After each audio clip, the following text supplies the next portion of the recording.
So this afternoon, we're going to start with an item that we actually discussed at our planning and work session in November. So just over a year ago, the State Board called upon our advisory partner, the Professional Educator Preparation and Standards Commission, often referred to as PEPSI, to develop recommendations for how to address the significant issues that our current licensure system creates. Far too often, our licensure system is a series of barriers to teachers entering the profession, to their fully developing as professionals, and to remaining as leaders in our classrooms, all of which inhibits our students' education and undermines our commitment to provide an effective teacher in every classroom.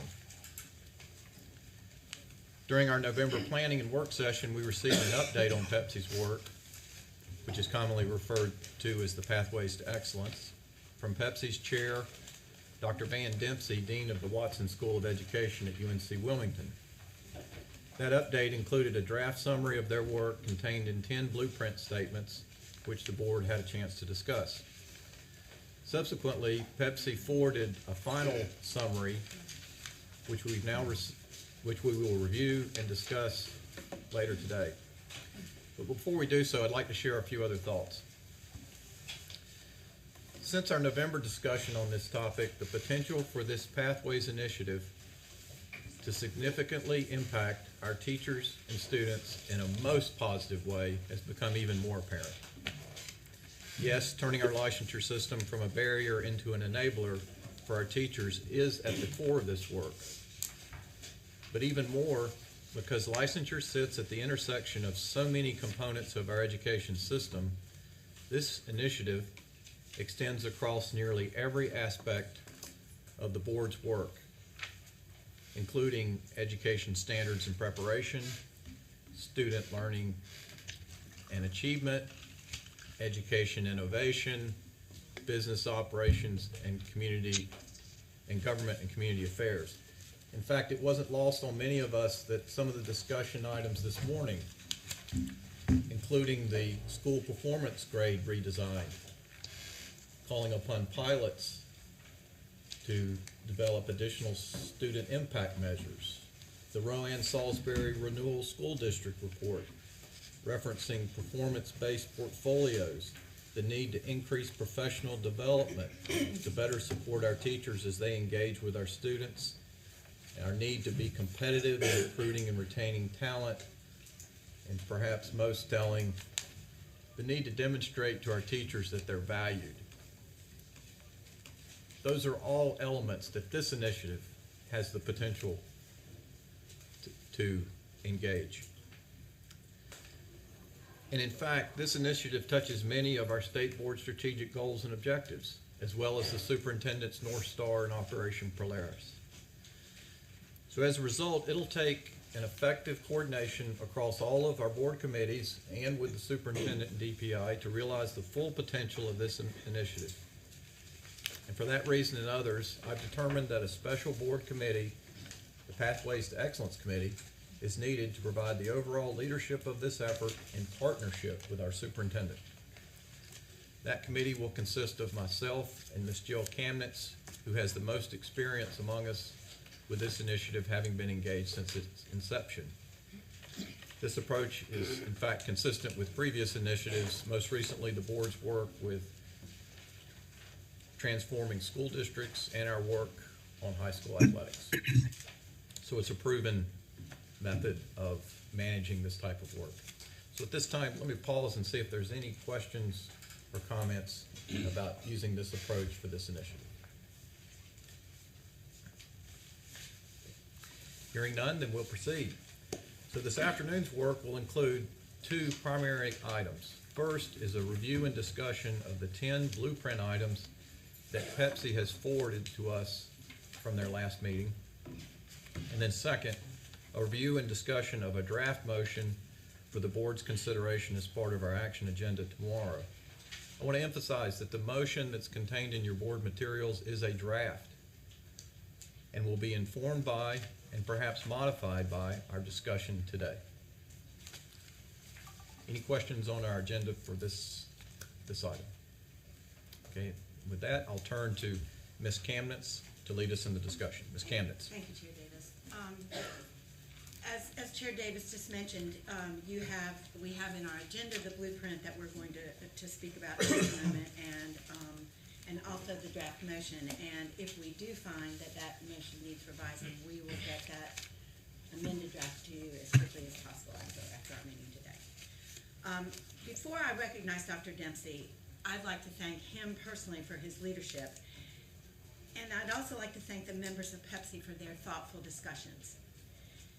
In addition, there were 100 and so educational leaders from across the state who volunteered to serve on the 4 subcommittees that advised Pepsi on this work. We asked them to turn a broad concept into a concrete plan, and it was not an easy task. I think it's safe to say that all of the many people who've been involved in this effort over the past 4 years have been motivated by the desire to support the teaching profession and thus the students of North Carolina. And that's why we're doing this work. I'm going to turn this over to Dr. Dempsey now to review again with us the Blueprint for Action, which is the 10 action steps that Pepsi is recommending to us. So Dr. Dempsey, are you there? I am. The floor is yours. Can you hear me? All right. Thank you very much.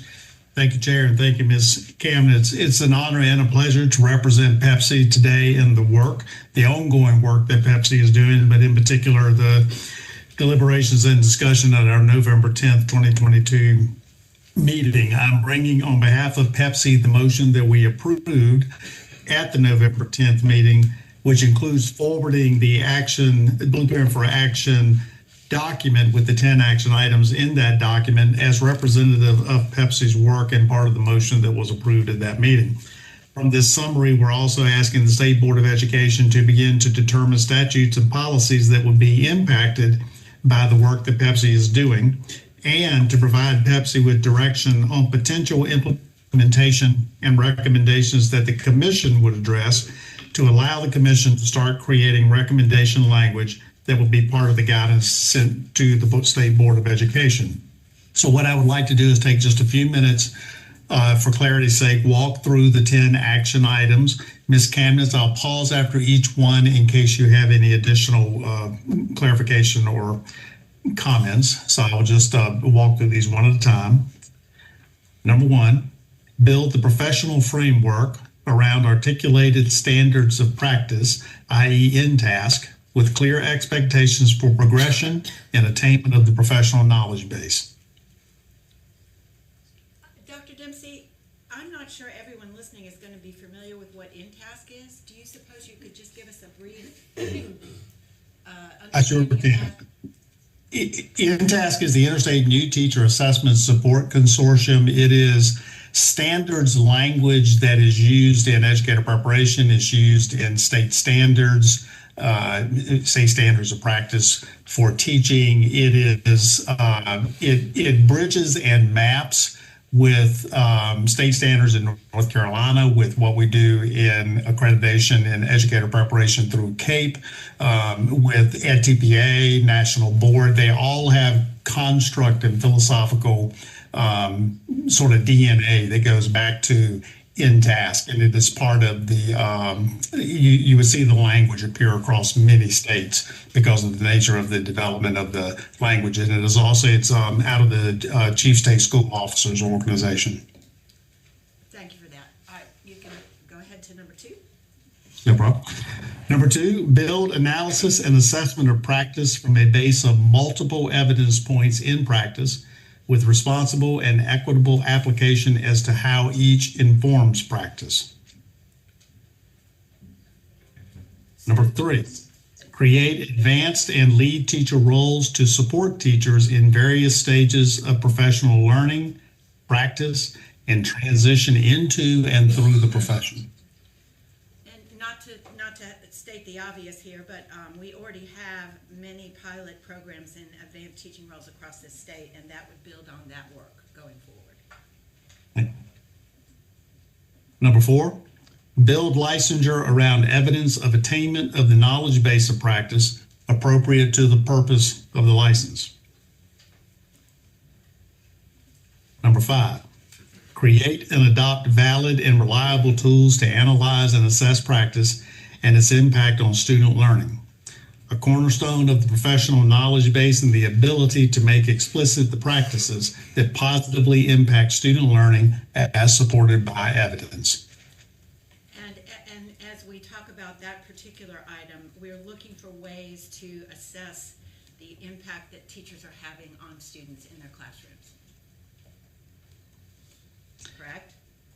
Yes. Yeah, Nope. Dr. Dempsey, on that one, some of the feedback I've received is, well, gosh, we already have these tools. Why do we need to create and adopt new ones? Could you comment on that? In the work of Pepsi, what we've done in the subcommittees and then in the discussions that have happened in the commission meetings, part of the conversation has been about the existing tools. So are the tools that we have providing the kind of depth of analysis and complexity that we need to be able to ensure the impact on student learning? And the answer to that question may be yes, as that analysis is done. There may also be a need, as discussed in the Pepsi work, to develop new tools where the tools that we have don't address some of the questions that we have about just understanding the complexity of teacher practice and how to analyze its impact on student learning. So the answer to part of that may be yes, we do have tools, and those tools may be effective and should continue. Yeah, just to continue that, many of our tools, as we discussed in the school performance grade discussion, are heavily reliant on testing, standardized testing, and I think the board has expressed its interest in support of the performance grade work and expanding the measures and the tools that are used, not only from accountability perspective, but also to better provide feedback to our teachers so they can develop their professional craft. I would suspect that would be part of the work under this item. Is that a good assumption? Yes, what you just said, coupled with making sure it's embedded in practice, that it is something that emerges out of the practice of teachers. All right. Number 6. Thank you.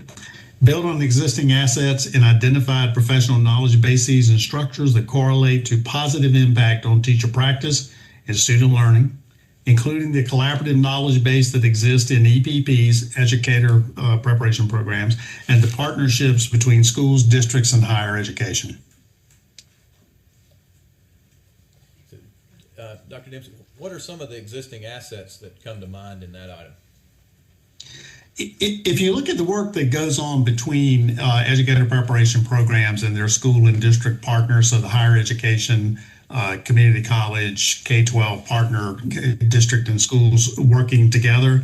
If I look at that as a dean from the standpoint of educator preparation, it's understanding how to develop robust tools for assessing the impact of field experience on a candidate's learning, is developing the tools that are used in internships for understanding the effectiveness, the success with which an educator preparation student is going through the internship and the impact of their practice while they're in the classroom during the internship.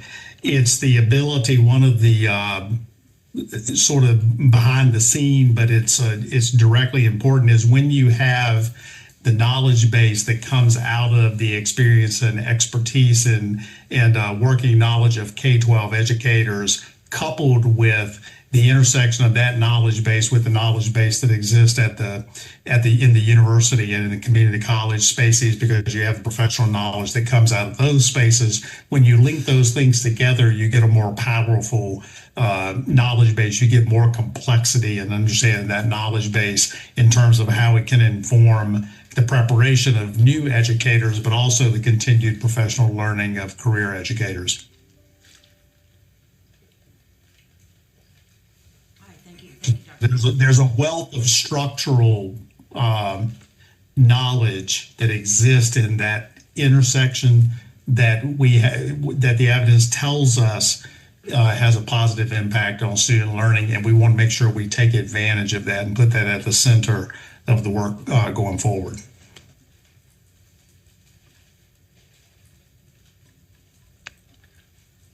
Number 7, Yes.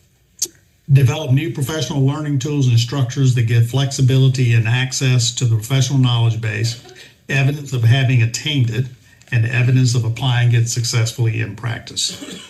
It seems to me that this has some fairly strong linking with number 5, and also speaks to the need for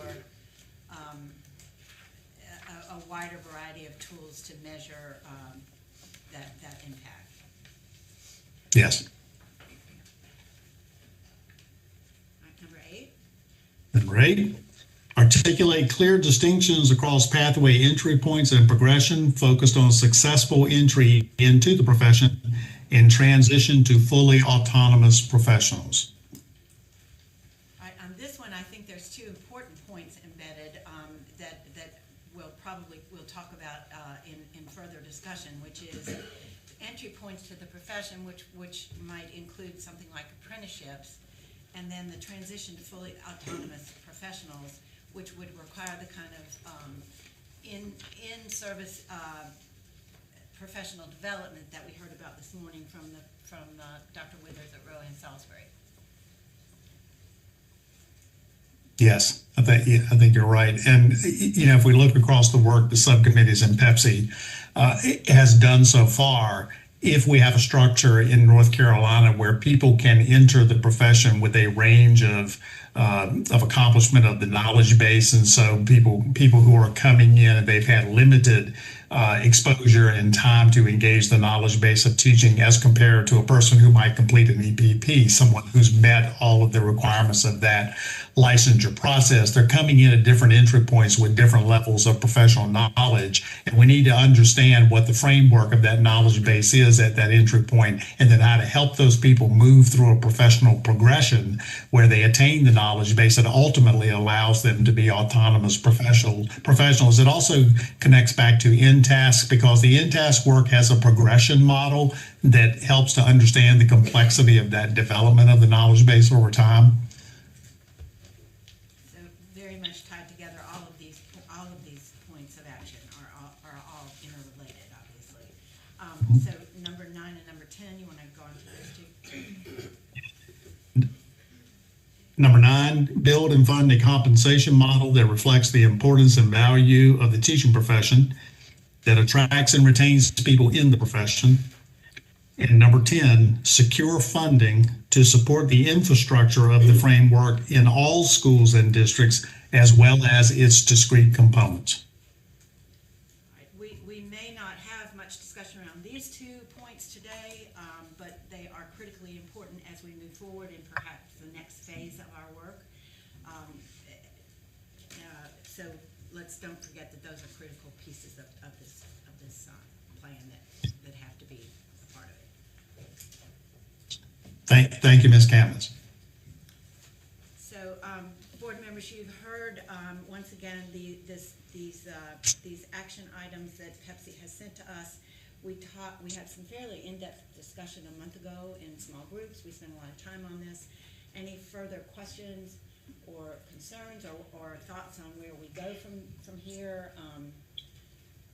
Mr. Chair, I'm not sure when we want to move to the motion, but the motion does include the officially receiving this blueprint from Pepsi. Yeah, let's see, does anyone have any additional comments or questions? I do. Thank you, Dr. Dempsey, for the presentation. A couple of questions, if I might. Number 8, no, not number 8. Maybe go. Let me just. We don't have to go to the frame. I think I can frame the question. How will Pepsi resume the work that they began? Will they? There's something that one of the points has to do with distinguishable points of entry. I believe it. I'm paraphrasing it badly, but I just want to know at what point will Pepsi resume their work with a model? Are we going to start from a tabula rasa, a clean slate, or just continue where we are currently? If I could speak to that, I think that the next steps that we're asking Pepsi to do relate to, are in the motion. and relating to the pilots that we'd like them to consider. Mhm. So that would be the next step, and to learn from those pilots before we go too much further. And one other question has to do with, the multiple assessments that we continue to talk about. Do you see these assessments being designed, let's say, differently at the elementary versus the middle versus high school licensure areas? You would, to the extent that there's core pedagogy and instructional foundations that cut across those areas, you might see, going back to the InTAS language, you might see core components, but, teaching elementary as compared to middle grades, as compared to secondary, and then teaching in different content areas. Those have unique pedagogical components in those different professional areas that would be wrapped around those core components. And so there would be some, think about things like teaching standards. There are elements of that are embedded across licensure and certification areas, but then there are layers of that are unique to specific content or developmental areas. Teaching high school is different from teaching elementary school. Teaching science is different from teaching English. And so you would see those layers depending on the grade or developmental level and the content components. I hope I'm answering your question. Well, you're describing more about pedagogy. I would imagine content would not be something that Pepsi would consider. I don't know. That's probably down the road for discussion. Yes. Thank you. It would be interconnected, but that would be discussions to come. Yeah, I do think, Dr. Oxendine, you ask a great question because it points out one of the many intersections of this work with other work going on around accountability. So they're interconnected, which makes this very complex, but also that much more promising. And we haven't discovered yet, as the two strands of work go on, what connections we're gonna find there that we can use as a tool. We're close, but we're not there yet. Concerning the pilots, if I may quickly, that's in the framework, what's the time frame that we're looking at, or has the time frame been? I think that's in the one of the things we're going to ask Pepsi to flesh out for us. What Okay. would those pilots look like? What would the time frame be? What's the scope? How would they be organized? A lot of those questions is what we're. So the details, this is just the framework that's up for the house. Right. Now the details of what's gonna 2x4s or 6x8s or whatever that's gonna be put there is to be developed. Yes, Am I correct? super. Yes, I think that's exactly right. I think the details get determined by Pepsi, but the existence of the pilots comes from the legislature. Okay. So the legislature has to fund these pilots and has to allow for the board and the department to lead these pilots through Pepsi. And it will require some waivers or That's right. well, one of the things we're asking for in the motion is to start to look at both our policies and statutes that may be affected by this, and that we might need to be able to get some authority That's for the important. pilots to. That's real important for the folk out there to hear, to understand. This, whatever the board decides to do, Mr. Chairman, tomorrow, it's just I'm going back to it being redundant, a framework. And of course, the General Assembly has to act in order for us to act. Am I correct? I would say that's That accurate. message has to be sent Yes, sir. clear out there to the folk who is going to be affected by this. And 9 and 10 in the blueprint are addressed Just that. that. Yeah, we will have to go, but right now, we need a little more work before we even know what to ask for. And so that's what we're trying to do, is take that next step. Well, I feel as though there's some out there that think today is it, or tomorrow is gonna be it. And I just want to get that out there, that that's not what we're all about. We're still in discussion and design. Fact. Okay, I'm through. Thank you. So, I offer an apology. One is because I may end up asking you to remediate me some, because I missed the planning work session, with good reason, I should add. But, I think that whatever ends up being, what's decided upon as a part of this, an articulation of how that is different, or differs from what is presently had, what's the innovative component of it, I think would be helpful, just because I think it'll help alleviate confusion around, just how much this really is different. I think it would assist myself, but also some of the stakeholders out there who would argue this is the same, this is different, or that it's radically different, and helping to create that contrast or the similarities, I think would be a helpful approach, as well as we move forward with the blueprint. So return to the, I got you. If that's already been done, I apologize. Thank you for that suggestion. Ms. White. I'm gonna lead with an example and then ask my question, and then we'll argue about whether it's framework or whether it's interior design. How about that? So I'm a parent and I'm getting ready to leave my home, and my teenagers are in the house, and I tell them, I expect you to have the laundry done and the floors vacuumed when I return. Okay? So, what happens when I get home and they haven't done those things? So, this leads me to ask the following questions about the framework.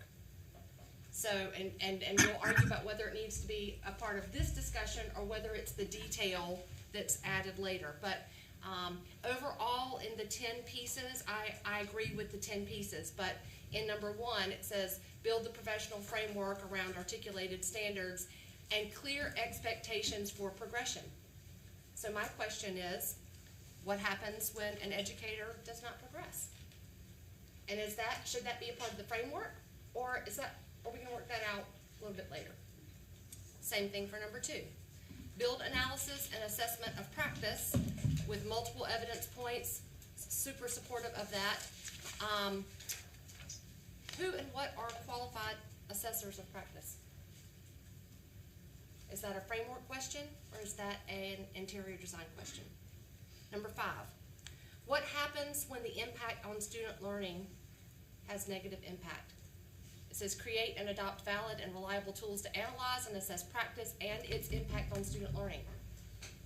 What happens when there's a negative, what's going on has a negative impact on student learning? Finally, number 7, what happens, let's see, it says develop new professional learning tools and structures that give flexibility and access to the professional knowledge base, evidence of having attained it, and evidence of applying. What happens when there is no evidence of attainment or application? And so, these 10 look great. They are a fabulous foundation, but I'm having a hard time wrapping around, are we putting something on paper and what follows? Can y'all help me on approving these as they are without knowing what happens when these questions haven't been answered? So I would say that your questions are all fair and valid.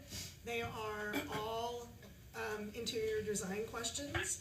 The answers to some of which can be found in the motion in terms of acknowledging that the motion acknowledges everything that you just said and asks for a continuance in legal terms to allow Pepsi and the department and legal staff to continue working on these pieces.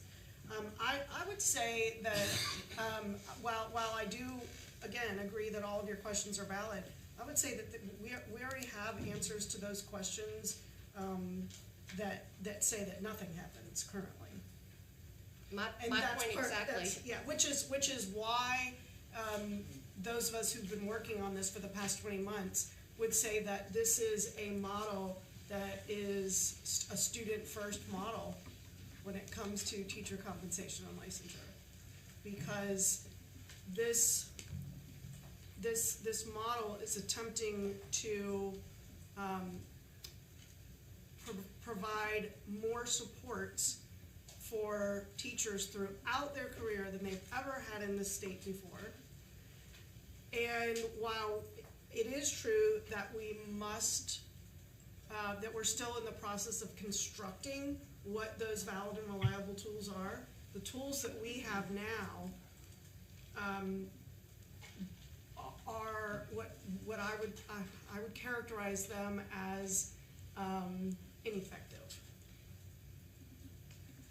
The tools we have for measuring teacher impact and for what happens when there is a negative consequence for students. I would add to that by pointing to one of in the Pepsi recommendations that are part of the motion. One of them is to pilot new professional learning tools and structures for beginning and experienced teachers. Yes. Yeah, I would say, what I hear Ms. White asking is the same question, but in different words than what Dr. Ford asked. What's different? Yeah. But you gave us even more detail on that, and Dr. Dempsey, we'll send you all of the input that comes out of this discussion, but I feel like these questions are exactly the kind of feedback we need to give to Pepsi for them to continue to do their work. Yes, I did not intend for it my helps with the comments to be focus. negative, just And- inquisitive. And we're not received that way. The comments that are being put out today are constructive, no matter what the point of view. They're helpful. Just like the feedback we've received in many emails. Sorry. We Many, need full many. participation around this table, yes. Yes. One final question, and in a way it gets to Ms. White's point. I guess a little bit of my confusion over time has been kind of a dichotomy in terms of, I know months ago, and probably this still is part of the Pepsi conversation, that this pathways is intended to ensure that we, in some way or other, address the teacher shortage. But here's where I'm confused. I don't know how we can do that when, on the other hand, months ago, there was a term in the model called off-ramping. And I suppose that off-ramping was about terminating teachers who did not meet the expected level of effectiveness based on these multiple measures. So I guess my question is, how can we grow the profession at the same time we are eliminating them? So, I mean, how do we balance all that? Or is that just theory? I don't think off-ramping is part of the calculus in current models. Right. I think that when we think about how, I mean, this model is trying to correct many deficiencies in an overly complicated, burdensome licensure process that only looks at teacher compensation from a statewide perspective based on years of experience. And so while we know from our learning, our lost instructional time reporting data actually shows us that while years of experience are meaningful, teacher effectiveness is more meaningful, and there will be more of that to share later. But as far as attracting more people into the profession, there are innumerable recruiting studies available to anyone who chooses to go online and find them that talk endlessly about what millennials and what Gen Z young people want in a career. And outside of the mission-driven aspect of working in public education, this career, as it currently stands, doesn't offer what they're looking for. It doesn't offer a pathway to advancement. It's a job that one must stay in for a couple of decades in order to realize the benefits of that work. It's a job that doesn't reward monetarily for excellence. And it's a job that unfortunately has not a lot of room for, and now this is not true in every school, but it can be a very isolating job, especially in the secondary classrooms where there isn't as much collaboration as perhaps in early grades. And as Dr. Dempsey has so well articulated, it's a job that that has a lot of autonomy, not coupled with supports. And we cannot continue, we lose new teachers because we don't offer them the supports that they need to be successful. And our attrition rate is much higher for those teachers in the first 3 years of the profession. So this model creates a pathway to advancement that is coupled with more money. And it also provides teacher support from from even before a teacher gets a license.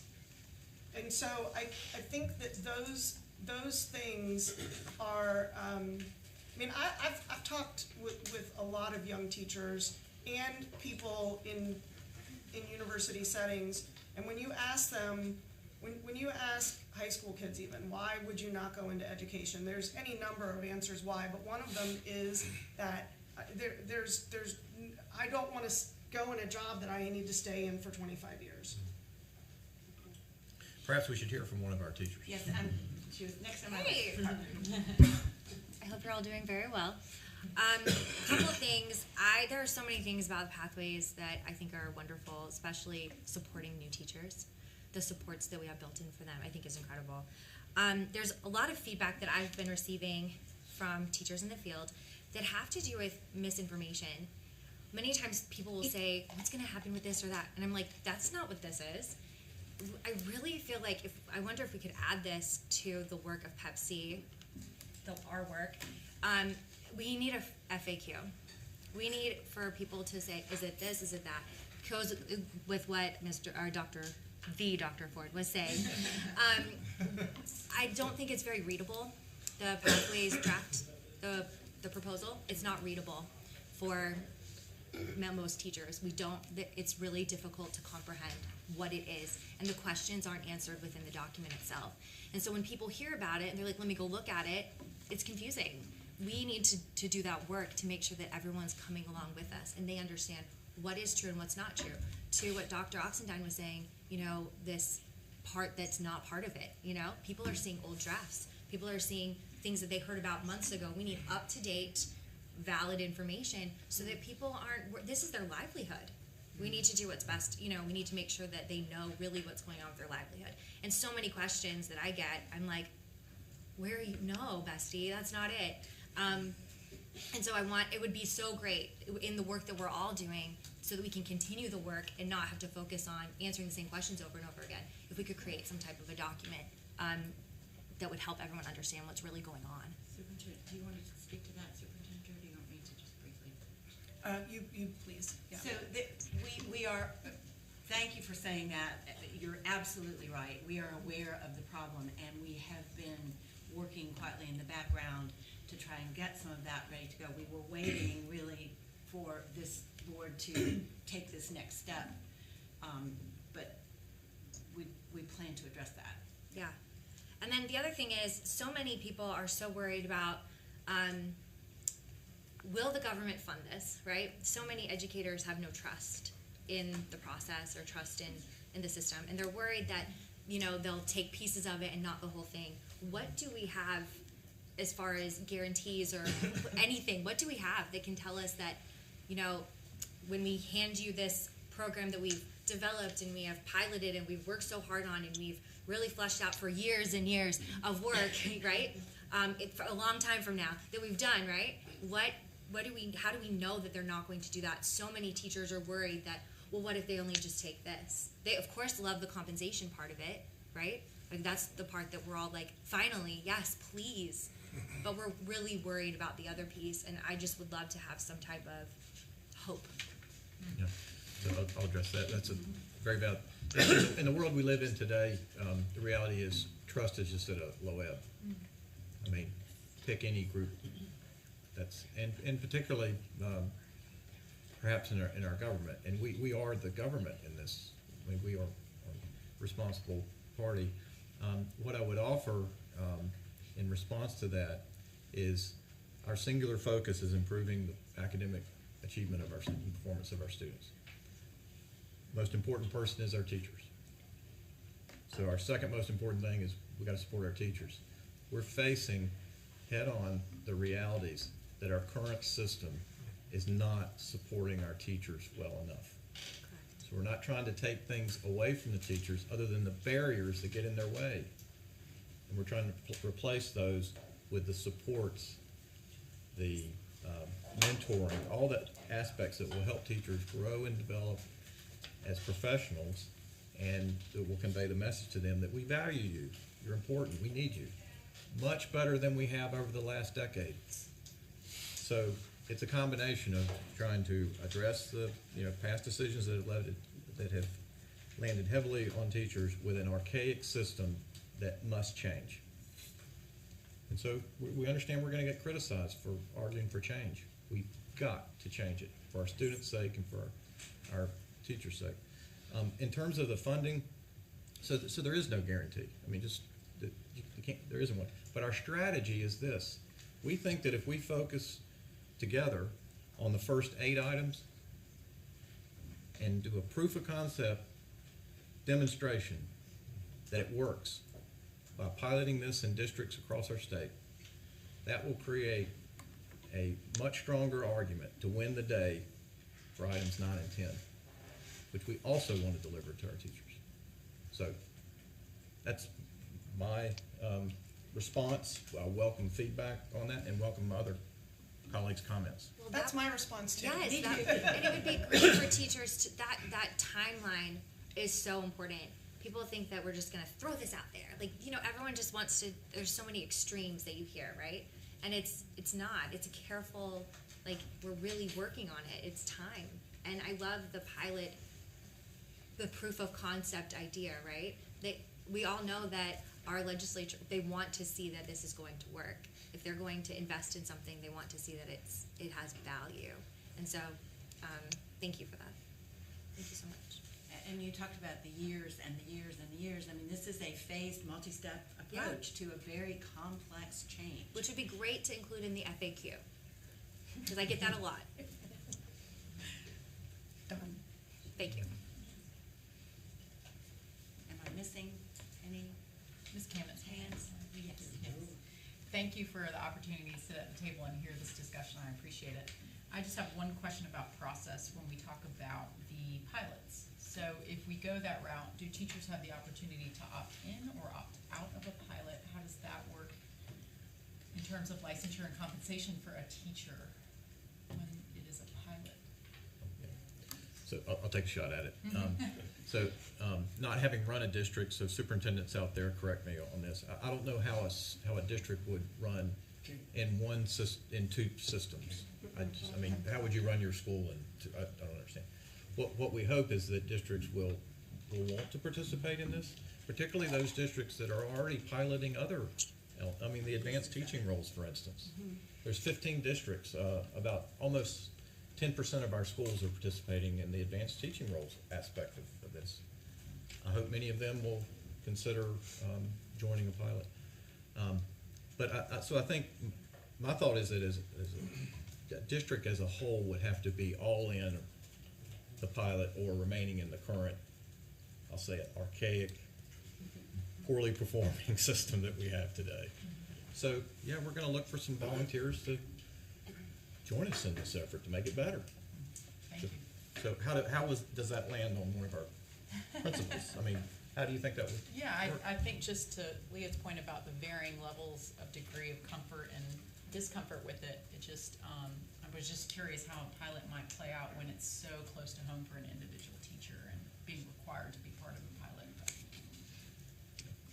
Yes, certainly there's, and I get in trouble for this, but there has to be some do no harm aspect to joining the pilot. Sure. So we've got to provide some protections in order to get the voluntary participation. Yeah, thank you. And support, right? So much great district support for these pilot programs, so we can see how it works and what we need to fix, etc. I'm excited to be part of that work too, to support those districts. And we know there are districts around the state that are using some pieces of this, and Moreover, we know that there's teachers out there today that are creating tremendous positive impacts for students.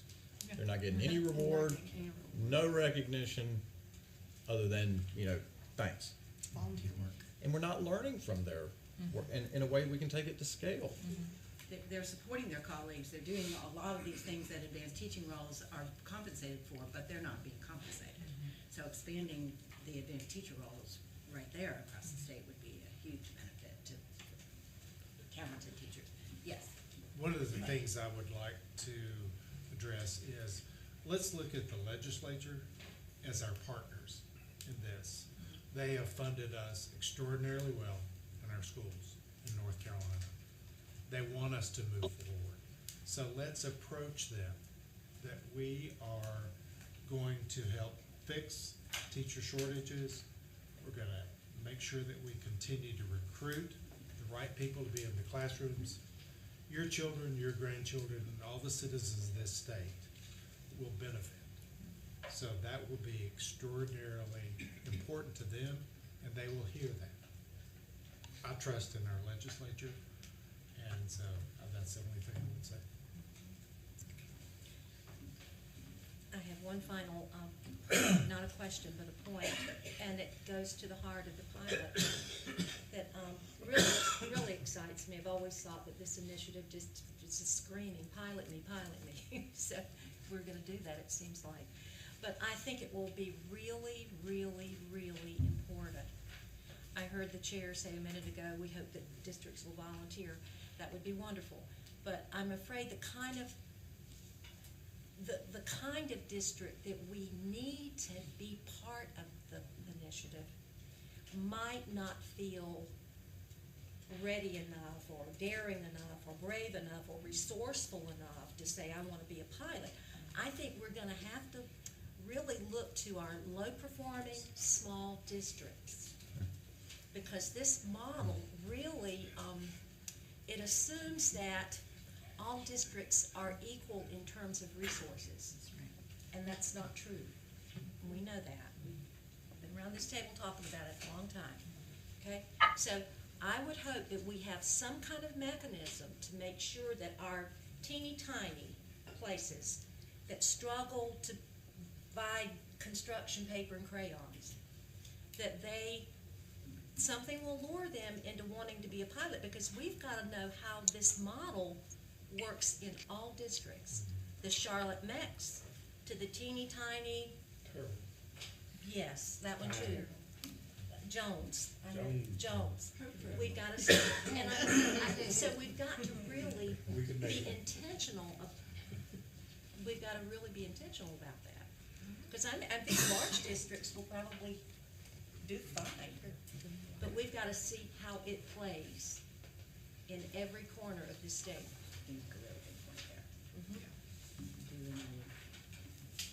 Yeah, that's my 2 cents. I agree with that, the importance of that point, but I don't think we can just do small districts.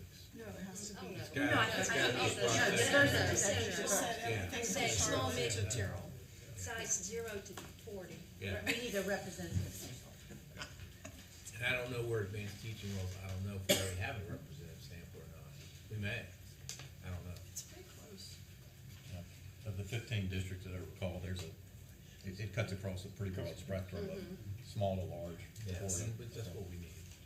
But I certainly like the comment that the superintendent made, the words she used when, another selling point for this framework, for this new way of doing business when it comes to educating kids, is that we are trying to reach the future teachers that to come into the workforce.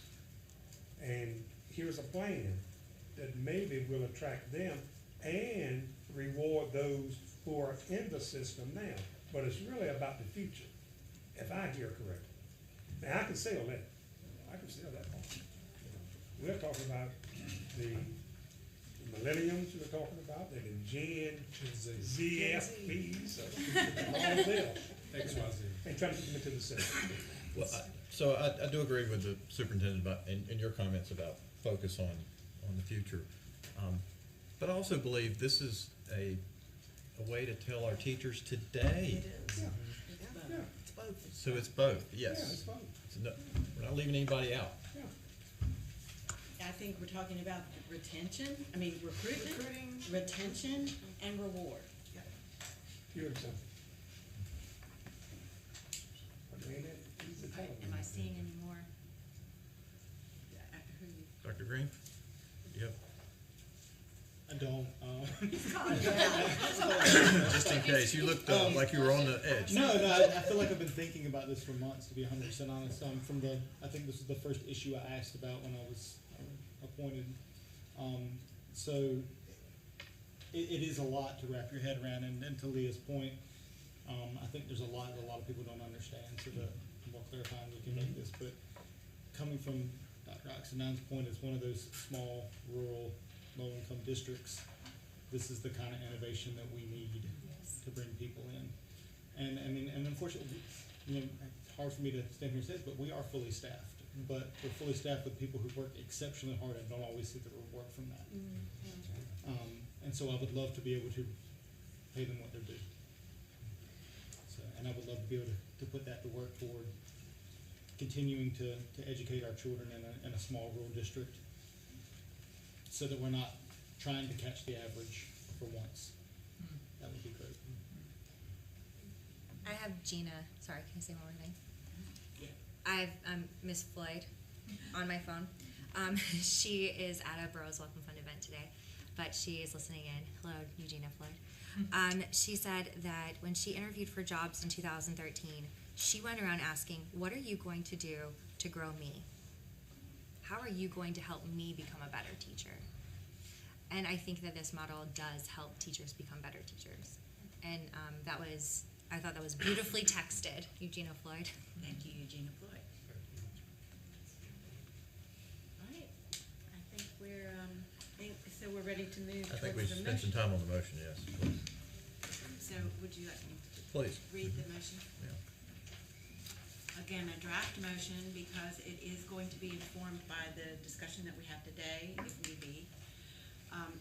North Carolina Pathways to Excellence for Teaching Professionals, Blueprint for Action.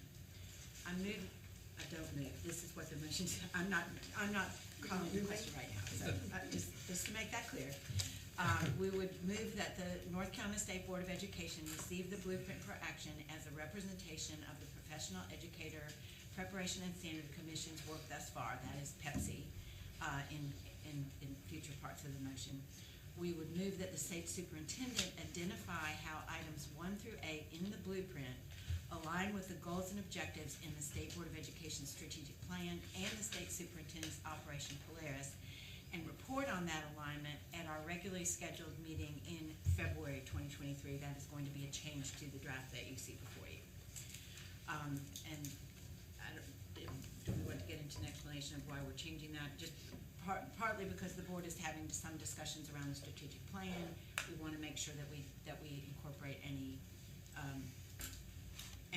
updates, or this is a result of our conversations in November that may cause some changes in the strategic plan. We are also going to move that the state board direct the State Board of Education General Counsel to, 1, identify policies and rules, if any, that the state board would need to amend or repeal to implement items 1 through 8 in the Blueprint for Action. 2, to identify existing statutes, if any, that would limit the state board's authority to adopt, amend, or repeal policies or rules to implement items 1 through 8 in the Blueprint. 3, to propose legislative changes, if needed, that would permit the SBE to adopt, amend, or repeal policies or rules to implement items 1 through 8 in the Blueprint for Action. And 4, to report to the state board at the regularly scheduled January 2023 meeting. And then finally, the state board requests that PEPC make recommendations on policies and or rules that would be necessary to implement field testing or piloting for the following items. A, advanced teaching and leader roles. B, student impact measures. C, new pathway entry points such as apprenticeships. And D, new professional learning tools and structures for beginning and experienced teachers. These refer specifically to items 3, 5, 7, and 8 of the Blueprint. And finally, that PEPC report on these recommendations to the state board at the earliest regularly scheduled state board meeting in 2023. That is the motion that we are discussing. Sort of three or four sections. One is receiving the blueprint, and then request of the superintendent, request of general counsel, and request of Pepsi. Vice Chair. Just on the last point too, at the earliest regularly scheduled state board meeting in 2023, we already know that's January. And I don't think that's what this means. No, that they can get the work done to retest at the earliest possible time at a regular step, so we would need to tweak that. Just a little word Yeah. flipping is all. The intention is, Yeah. as soon as they possibly can get it. Yeah, that's- No later than March. Thank you. Anything else that anyone wants to clarify, or? Perhaps a bit of context might help. So the thought behind these elements is that we've got more work to do before we frankly know what to ask of the legislature. But we're clearly heading towards an ask that would build on our existing authority around licensure, but extend that to give us the opportunity to conduct pilots. So once this work would then inform what would be a later decision by the board to formally ask the legislature for those specific items in order to conduct the pilot. Or pilots, excuse me. Would you say it any differently? No, that's very well said. So we need a little more work before we're ready to define that. ask. Exactly. Yes. Just to Leah's point about communicating to the public.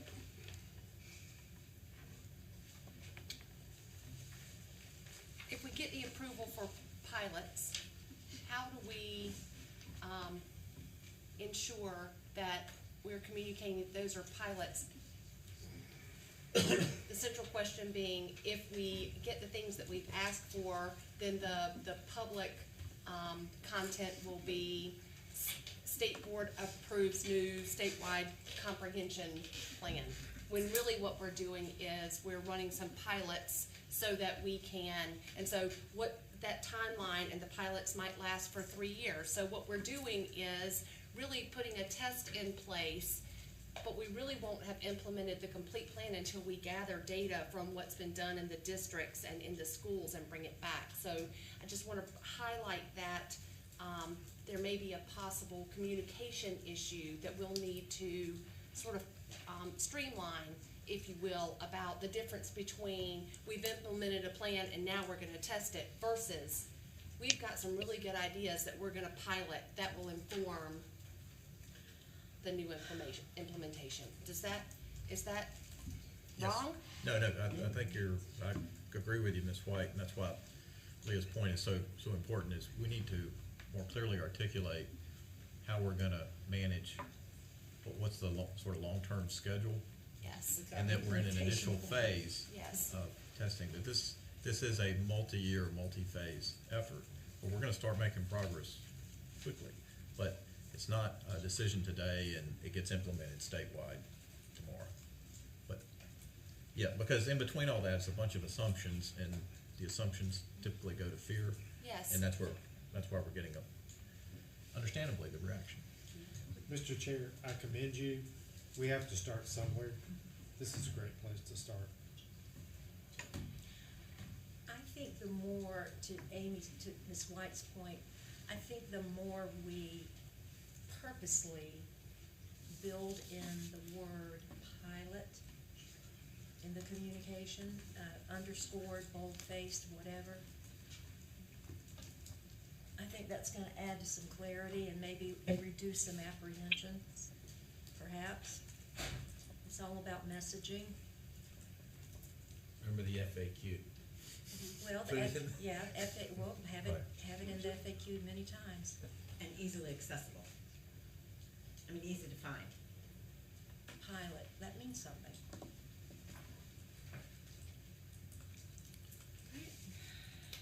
So anyone have questions or suggested changes to the motion beyond what's already been on? Mr. Chairman, Treasurer? thank you. I am not as engaged in these issues as many of you are, and I'm thankful that you are. I wish I could be. But going back to Olivia's comment, in the Winston-Salem paper, for example, we have a column called Ask Sam. Probably there's one in Raleigh and other papers across the state.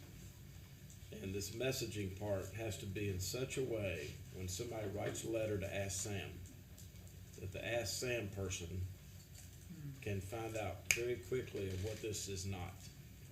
You're never gonna get credit for what this is. You're only gonna get blamed for what this isn't, which it may not be at all. And so, if you can just focus on what this isn't a little bit, I think that'll go a long way in the messaging. Excellent. We use the SAM principle. Yeah, thank you. So said Sam. Sam used to be a man, now Sam's a lady, so you get a lot more intelligence now out of it. I'm sure. Than we used to. Dr. Bridges? Yeah, I wanna echo what Leah has said about like the misinformation and distrust. I think that's huge. I think that the FAQ is needed.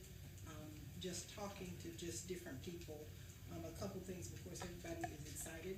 The teacher pay will increase. I think we know that that needs to happen. But some of the concerns that, and I'll just name a few, teachers not in tested grades, relying on the administrator's evaluation regarding their pay, sometimes could be okay, and sometimes that might not be okay. Yeah. Not really, I guess, accountability for parents and students on EOGs, and not necessarily prioritizing the testing. And I did ask for clarification, but I kind of knew what they meant, that, students are, of course, can be promoted regardless of EOGs. So if the teacher's pay is based on that, but there's no consequence or that happens for students or for parents, that could be a little testy for teachers. EC teachers, and what that data might look like and how that might be hard to show certain growth there, kind of scares teachers in that area. So I just think having a little bit more thought around some nuances that might not be like the tested areas, that's kind of clear, you can make sense of that, but if it's an area, so an EC teacher students may struggle with showing growth or proficiency, that could be a difficult area, and people may shy away from being in that classroom.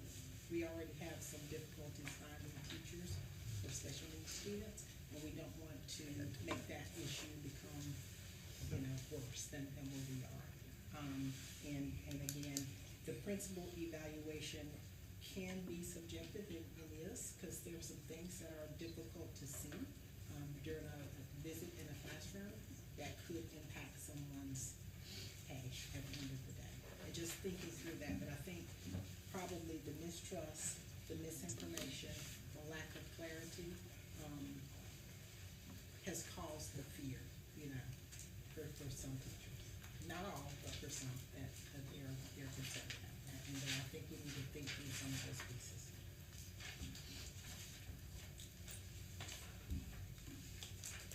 All right, thank you all very much for your input and a really good discussion that is gonna inform this work going forward in lots of different ways. The actual work, the importance of communication. This is a great discussion. Thank you all. And I guess we're on to the next thing. Okay, thank you so much. Next is our educator standards and practice discussion led by Dr. Olivia Oxendine. Dr. Oxendine. Thank you, Chair Davis. I am Olivia Oxendine, Chair of the committee, and joining me in the leadership responsibility is Ms. Amy White. A short agenda for ES&P this month. We have one action on first reading and one action item. The first item is going to be presented by Dr. Tomberlin, and it's in reference, we've just been talking about it as a matter of fact, the teacher compensation models and the advanced teaching role. we're gonna hear about a recommendation to fund the next LEA that's gonna move forward with that initiative. And as you know, you can see in your material, as far as the law is concerned, it's covered in GS 115C, 113. So Dr. Tomberlin, you are at the mic and you're ready to go. Excuse me, could I interject before Dr. Tomlin? Completely forgot to thank Dr. Dempsey, who has probably gone on to better things to do this afternoon. He only has a few other things to say. I appreciate that, and I'm still here as a citizen as well as the My bad too, I'm so sorry. No problem. Thank you. Yes, thank you so much, Dr. Chairman Dean Dempsey. We really My appreciate it. honor. Thank you all. Give our thanks to your Pepsi team. They're doing great work. Will do. Thank you. We'll see you again soon, we hope. Good afternoon. We are bringing to you today the recommendations for proposal approvals of the Advanced Teaching Roles and Compensation Grant from the North Carolina Legislature. This is covered in Section 115C311, and under the terms of that statute, the State Board of Education shall, by December 15th, review proposals and select school administrative units to participate in the program. So we receive those by law, we have to receive those proposals by October 15th. That gives us from October 15th to November 15th to evaluate those proposals, and then that gives the time in between for us to put all this together and bring to you for approval. Selected school administrative units must meet minimum criteria established by the State Board of Education, and that criteria is listed in the RFP, which you approved back in October. Proposal reviewers, we have a team that does this. Some of them are Department of Public Instruction staff members. No one on the educator preparation and licensure in the division participates in the review process. This is folks external to our office. Educator preparation program faculty, education nonprofit organizations, and K-12 representation. So the evaluation rubric is comprised by the 7 domains that are listed in statute, and those are plan design, qualifications for positions, job responsibilities, communication strategy, budget, sustainability, and outcomes and evaluation. So we received these 8 proposals on October 15th. We had the review period from October 15th to November 15th. The 7 reviewers provided scoring results for each proposal on each domain. The highest and lowest scores for each proposal were eliminated. This is to ensure that there was no bias going on, that somebody either really loved that district or really hated that district. So we throw out the highest and lowest. The scores were then averaged and set on a 100-point scale. DPI's practice is to recommend to you, the State Board of Education, any proposal that receives a score of 80 or higher. So here are the summary of the scores for the RFPs. You can see the proposal 3, highlighted in orange there, received a score of 81.5. There were 3 proposals in this that were pretty close with a 76.5. So the recommendation of the North Carolina Department of Public Instruction is that Proposal 3 be approved by the State Board of Education and funded, since they did have a score that exceeded 80%. This is the one time that we've come to you where only one proposal has met that threshold. And so the board, this is our recommendation of DPI. This is how we make that recommendation to you. You are free to choose any of these proposals to be funded. And so you could consider those next 3 that met a 76.5. There's no way to break that tie. So if you go beyond the 1, you're picking up the next 3 if you want to go by the scoring. And then the implications of this decision will have, well, whatever is decided selection process will inform the funding options that I will present later in BSOP session 7. Okay, very good. Vice Chair. So just one editorial comment, BizOp 7 is now BizOp 5 because of something. Great. I'll be here a little early And I then. know the excitement, I can feel the excitement surging around the room to think that we can talk about this some more during BizOp. So it's like a trailer ad for a movie. Okay, so now the floor is open for discussion. We have a recommendation, and we also have something else to consider in terms of additional 3 projects. Yes, Ms. Campbell. Well, I understand we're gonna talk about money later, but is there sufficient funds to fund for, I mean, that's my first question. If we wanted to do it, are there sufficient funds to do it adequately, or? At the risk of spoiling the premiere of BSOP 5, I will tell you that. So yes, there are implications. If the amount of funding that we have will definitely cover the 1, but if you select those other 3, it does mean you will have to fund them on a prorated basis. And it's about a 25% reduction in what each district would get under that model. Is there a set amount that we give, I mean, is there a standard, we established a standard amount for piloting it for advanced teaching roles? I knew I wasn't going to get away with doing this separately. So, yeah, we have the funding model in the materials for BSOP 5 that shows you our current commitments, and we receive about $3.5 million annually to fund this proposal. And so I've laid out all the commitments that we have moving into the 22-23 school year, 23-24 school year, and what is left over for funding a new proposal. So we have approximately $1.4 million to fund any proposal that you select. Do you have, I'm sure it's not 5. Is there a recommended amount for the one that is clearly being recommended? I mean, is there a So recommended amount if- that goes along with that recommendation? If the board elects to take our recommendation for the 1 proposal, then we would fully fund that proposal, and there would be some funds remaining. We cannot have leftover funds because they'll revert to the state, so I would have to come back to you under this funding conversation. The BSOP conversation is for discussion, so I would have to come back to you and say, here's how we would allocate that additional $371,000. So you'll know where it's going and what's happening to it.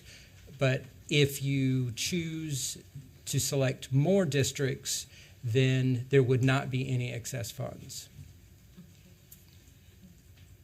What does prorated mean? I know what prorated means, but would a prorated amount, would the districts be able to do what could they do with a smaller amount of money? I guess bottom line question.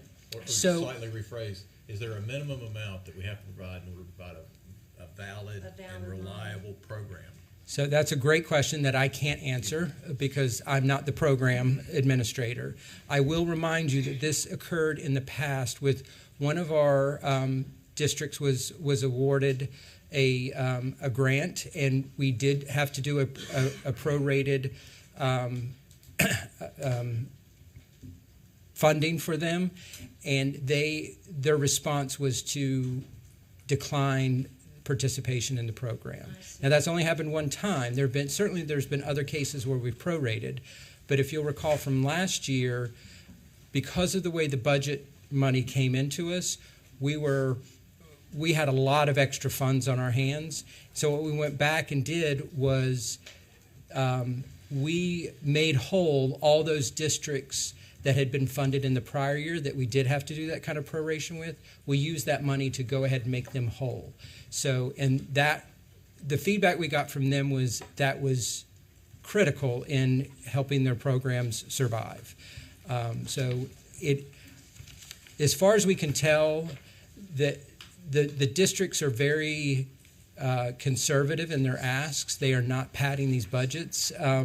And so any reduction does have consequences for the districts. It may mean one less school can participate, or it may mean some aspect of the program that they wanted to do has to be dropped. But I can't speak for them. All right, so let me ask this question. And this is so hypothetical, I hate to even put you on the spot, but let me go for it. Do you think that those other three, let's say we have some money to give to the other at a prorated amount, how do you think they would respond to it? Do you think they'd say, yes, I want it, or it's not enough to make a difference, or is there any way we can find out so that we can make a wise recommendation? I mean, make a wise decision, rather. So, I mean, I think if the prospect of is we can offer you nothing or we can offer you a little less than what you asked for, I think those districts for whom the proposition is nothing would of course say, yes, we'll take some. I think the bigger question is could the one district or could any of them implement the program with fidelity given the amount of money that we can offer them? And to answer the question, can we find that out? Unfortunately not, because this decision has to be made by December 15th. Dr. Tomberlin, so you've set a score. Yes. The score is 80 or above. So help me understand how we fund folks that haven't reached the score that y'all have determined. So that's a great question. So this is an arbitrary decision on the part of the agency. There's nothing research-based about an 80%. We are just looking at this like we would think of a school assignment, like this is a B. So we want to bring you all those proposals that got a B on our grading rubric. And the C's, we're not going to recommend them, but they're certainly not, we're not trying to suggest that they're bad programs. It's just we had to set some kind of indicator, and we did it in advance of looking at these proposals to say, okay, we're going to convert these scores to a 100-point scale, and 80 is going to be what we're recommending. I have to say, in the past, the board has decided to fund more programs than what we would have recommended. That is certainly not in violation of any policy or any law. You have the ultimate authority of who gets that vote. We're giving you the relative ranking of those programs. You can fund them all if you wanted. That's helpful. Thank you. Very good. Chair Davis, do we have a question? It seems that we need to make the BizOp 5 decision at the same time as this decision. And so if that assumption is valid, that this decision has to be made by December 15th according to the statute, is that correct? So the selection of the proposals has to occur by December 15th. There's no time limit on when you have to do the funding. So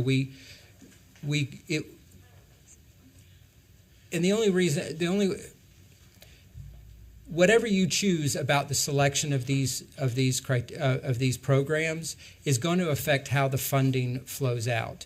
We've provided some initial recommendations for that, but once we know who's selected, we could come back to you the next month in January and say this is for action now. Well, in my mind, I can't make the selection on who to select unless I know how much we're going to commit to the effort and how much each awardee would get, because it's $150,000, but to have a viable program, they need at least $250,000. I wouldn't make that decision. Right. So It's almost like an egg and chicken. So egg. You know my analogy, everybody. I'm a Gamecock. I don't know.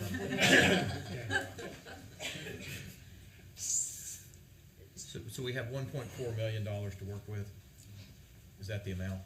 Roughly, yes. Okay. And you have, assuming BizOp 5, some distribution of how you might award that? Yes, sir. And would that distribution work for the awardees? Could they do a viable program for that? That I cannot answer. That would have to come from the districts themselves. But does everybody deserve the same amount because you got one that's higher than the next three? Exactly. So the other thing is,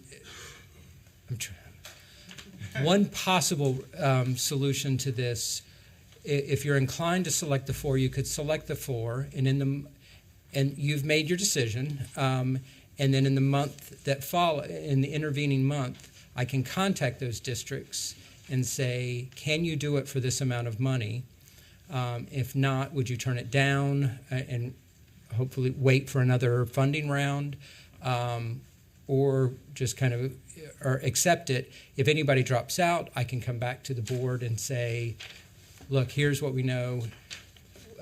Two of these folks have said, no, we can't do it for that little money, and so here's your new funding recommendation. But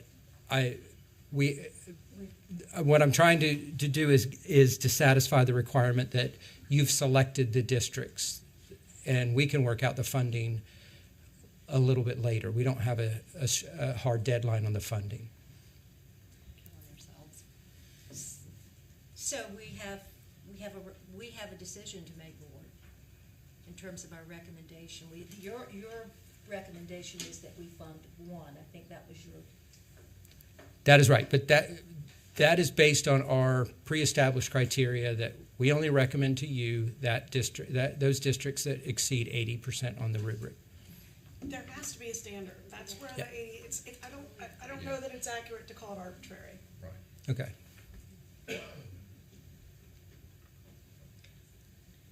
I would supporting the one. Okay, I hear Ms. White, thank you very much. I agree with Ms. White. And okay, thank you. Anyone else want to chime in? Supporting the one, recommending, accepting your recommendation that we do the one.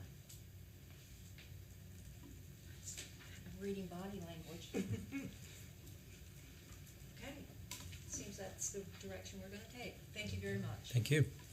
So the next item is an action item. This will be presented, this is a very brief item that's going to be presented by Mr. Logan. And this has to do with the driver education. This is not a major change in policy. It's a slight modification in policy. And it has to do with, the request is that we approve a blended teaching model, and this blended teaching model, by the way, has already been piloted in North Carolina. It was an extensive pilot. It was about a 2-year pilot, and the blended model in the driver education arena goes from a traditional approach to an asynchronous approach. So we are being asked to vote on that. We will do that tomorrow. Any additional comments that you would like to make? We've not had any changes or any requests for information from the board. Very good. So if there are no questions or comments, thank you, Mr. Logan. Thank you.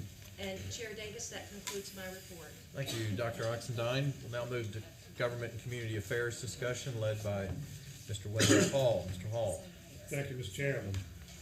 This time, of course, along with Geo Clinic, we will, for the third time, I think, we'll be hearing the budget request that we've talked about last month, this month, in our planning session that we started before then.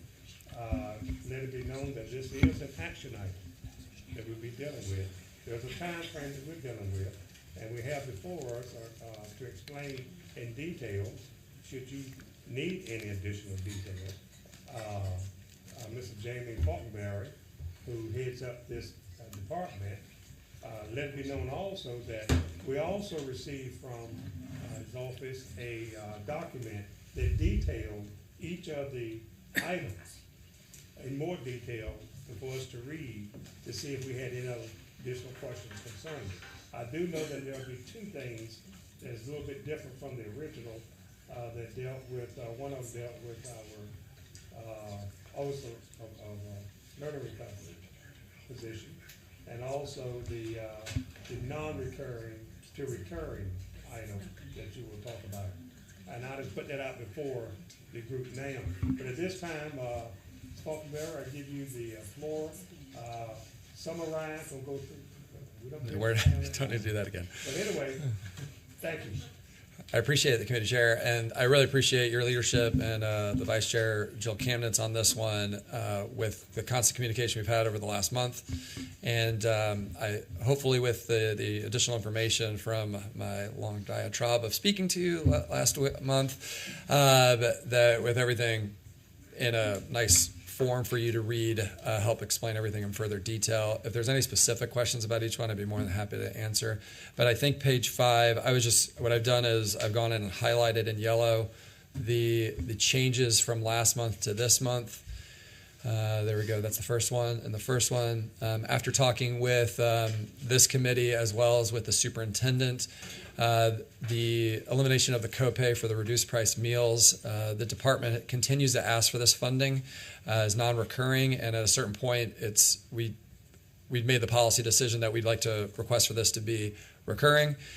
We understand that there are situations with families that fluctuate and when they're in and out of whether they get a free lunch or reduced lunch. So let's just make it clear for all those families across the state.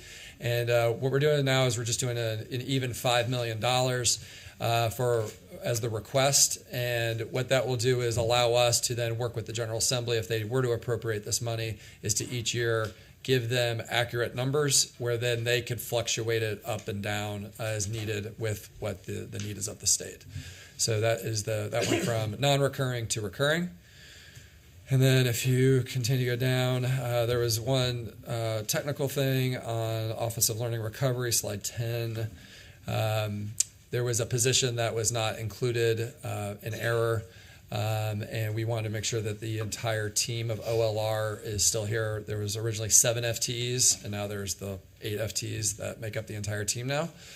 So that is the one small additional change. And then if you go down to other agency requests, working with the state board leadership on this one as well. It was Tier 1 2 grant program for school nurses. We're now requesting that this be opened up for districts in Tier 1 and Tier 2 to also apply for either a nurse or a social worker, whatever the needs are of that community.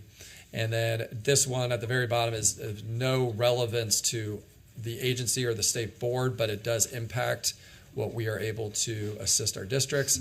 We did find out from DMV that they will be requesting an additional 10 FTEs so that they can hire the appropriate people to ensure that we can get bus drivers and truck drivers for them too, but for people to get those CDLs, I think that's what they're called, so that they can drive buses and we can hire those people a lot more quicker than some of the delays that are happening. Other than that, pretty straightforward from the last time. If there's any specific questions, I'd be more than happy to ask, but I think our goal is to hopefully this will pass and we can take this and work with. I want to thank Joyce over in FBS. They've been her whole team has been phenomenal in this process. So then work with her team to get this over to OSBM and then start that process with the governor's budget. Just a quick, what's the timeline? I believe we were supposed to get this on December 2nd, but they gave us a little grace period to get all the paperwork done. The floor is not open for any discussion from any of the board members. Mr. Chairman. On the timeline, my understanding from Mr. Coltrane is that we can work on this to the January meeting, but at that point, we've got to get it to OSBM. So we've got a little more time. I did not know that. Yeah, that's what I wanted to, sorry I didn't get to you sooner. That's okay. That's kind of late breaking. So I think we could, continue to work on it. And particularly, we've got at least one hole, and I don't know if we'll have it filled by January, but around the pathways work. It's a TBD item on the chart. So with that said, then we will move that off of the action list for tomorrow and bring it back in January. I believe that we're fine going until January, but we can't go past January in order to fit in the governor's budget request. Okay. Of course, and if you should have any other questions or concerns during that time, please let us know so we can incorporate that in the January meeting. So we're gonna move it off into an action item tomorrow and put it on for the January meeting. Okay? Anybody for that? Any heartburning questions now before we leave it? And this is a massive budget. How much is it? $2 billion? It's a little over 200 million when you, I think it's roughly $230, $240 million. Okay, that's a massive budget. Well, but it'll But- be more than that once we get our pathways asked. And Right. Yeah. It's gonna be at least, And I would say right now we're at about a, TBDs on there, yeah. and I would say we're at about a, I believe OSBM likes to keep it around like 2% increases with agencies, but obviously teacher pay is a totally separate bucket. But this agency request is about the 2%, 3%. This Vice Chair. So, two comments. One is, and I'm just throwing this question out there because this is discussion at this point, it's not an action item. The board has previously supported working turnaround schools and supported budget support for that as well, and I don't know that I see that in this budget.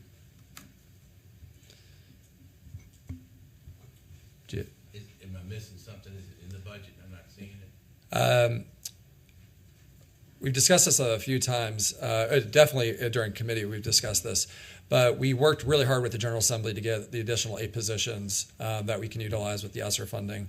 And with our discussions with the General Assembly, is they asked us last session, build out this model, continue to bring back the data, and this will the positions that we have and the support that we can provide at the department will run through September of 2024.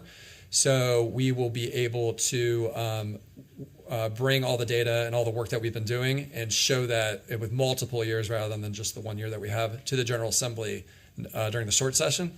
And our hope and our plan is that will be funded during that time frame with recurring dollars is what the game plan. All right, well, And it's I think it's if the superintendent wants to talk about the capacity here at the department too. So I am in the process of utilizing an FTE to create a position. I believe I sent the board the job description to hire an assistant superintendent who will do nothing but organize the district and regional support team to operationalize recommendation number 6 of the Ernst & Young report, which is critical to getting a model, a better model in place to do school turnaround work. Those interviews will be taking place before we break for the holidays. And at that point, that person will be in charge of firmly establishing the regional support model that will allow us to leverage the resources that we have to support the chronically low-performing schools. And I would say too that we know that, it's kind of like on the one hand, we know that schools that are low-performing fall into 2 categories. There are schools that are chronically low-performing, and then schools that have ended up on this list because of the pandemic, and then there's some in between. We don't want to negate the importance of schools that are chronically low-performing, but at the same time, we're also in agreement that it's not always an accurate designation for a school. And so we need a proof of concept to bring to the General Assembly that says this is how we can identify what the needs are, and this is how we can align resources to those needs. That's what we have been asked to do. if I could, thank you for those comments in terms of, organization in-house. And you're right, there are a number of schools that have been added to the performing list. And I think a lot of us have discussed the notion that some of that is pandemic related, not necessarily indicative of the school being in that status. And then there are some schools that have persistently been in that status for years before the pandemic, and they're still in that status. And I don't think we have the same necessary belief system. enough of those schools that I feel very uncomfortable, personally, just one board member, I feel very uncomfortable not organizing in an effort through, right now, we're talking about waiting through 24. That would be 2 more years before you can implement something at the earliest for what, the 25-26 school year, because 24, the money runs out September 24. I feel way too much urgency to be comfortable with that. That's me. Yeah, so what I would say, I understand that urgency very well. And what I would say is that there are already a lot, when I hear the board typically talk about support for low-performing schools, we're talking about FTE that would do turnaround coaching. That's typically what the recommendation has been. And assuming that that hasn't changed, what I would say is that there are other things that have to happen, that have to be in place before that coaching can be effective. And I think that while I do appreciate the urgency, there are many ways that we are already supporting chronically low-performing schools outside of coaching. And a lot of those schools are getting federal TSI and CSI support. And so I think that there's just frequently this jump to say that coaching is going to be a panacea, when the truth is that sometimes coaching works, but often it doesn't. And so I want to make sure that we have a model that's going to work. I still maintain, you guys have heard me say this so many times, one of the reasons why we have so many schools on the low performing list is because children aren't reading. And the professional development that we're giving to all pre-K through 5th grade teachers is already making a difference for our elementary school students. And so that is I can't think of a better support that we could give to our students than that. What I will say is that in order for the teaching and learning kinds of coaching to take place, the principal coaching has to be in place first. The leadership in the building, the coaching the teachers is not going to help if you haven't coached the principals first. We agree. Yeah. But even, assuming that the letters training is making a big difference, and certainly that is the hope and desire for everybody sitting in this room, and we put a lot of belief behind that, and I know you have as well. That still leaves half the students in our schools right now in these low-performing schools that are not getting the attention that they deserve, and I think we need to give real serious thought about, can we wait until 2025 until we make an ask to try to get supports there? And the board has been actively willing to be a participant to support and collaborate districts, and I think there's a commitment by the board to continue to do that, and I'm therefore troubled that we wouldn't have funding in order to support in ways that would make a difference in the leadership roles of principals and other, and sometimes even higher than principals within the district in order to provide support and assistance. Well, we have taken steps to secure coaching through Truist Leadership Academy for all principals. That's something that's in the process of being rolled out in the new year. And I just don't see, I think when we talk about supports for these schools, I maintain that there are a lot of other kinds of supports already in place. I don't want people to leave this conversation feeling like we do nothing for low performing schools. I don't think that that's true And either. to be clear, I'm not suggesting that. But I'd also say with CSI and TSI funds, two examples used, which are clearly supports for schools, the ability to make sure those funds are used in the way most beneficial to low-performing schools is lost if we don't have a participatory role in that. Yeah. And the only way to have a participatory role is to have some level of supports built in, whatever might be most effective and most efficient, but helpful to our students. Well, I would also remind the board that this state is sitting, I just looked yesterday, on $2.7 billion of funding that they can use to bring in coaches for their principals and for their teachers. And they still have another 2 years to spend that money. And they can act now and, deploy those funds to bring in the coaching that they need. And there are no shortage of firms that do this and do it well. Is it your view that when the state has gone in, that the department has gone in to help and provide the support, the department's been able to do a good job and assist the district? I think sometimes yes and sometimes no. I think there have been times when a model's been in place and it works very well, and times when it has not. I think it's been very inconsistent. All right. And that's what we're trying to bring, is a level of consistency and cohesion to the model that will allow us to bring data to the General Assembly and say, this is what we need and this is how much it's going to cost. Well, I certainly support bringing cohesion and leadership and support in the meaningful ways, but I'm gonna have trouble waiting for 3 years. Essentially, that's Well, not I don't think something it has to be 3 years. Well, if we're talking about going through 24 money, that doesn't end Well, until I mean, 24. one of the We big don't- challenges that needs to be solved is that districts do not have to accept our help. We have got to change either board policy or legislation to require low-performing districts to allow the department to intervene.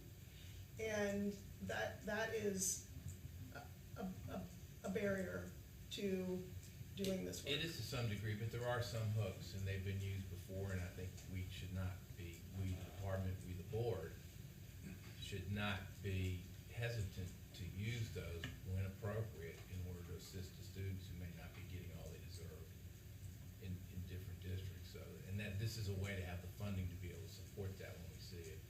I've talked too much, made my thoughts known. I had one other thing just to throw out there, and this is something we could do. But the other thing is a reminder on the budget issue that our board is under an order to fund a comprehensive remedial plan or support the funding of a comprehensive remedial plan. And there's nothing that we have that's sufficiently definite to be able to do that as we sit here right now.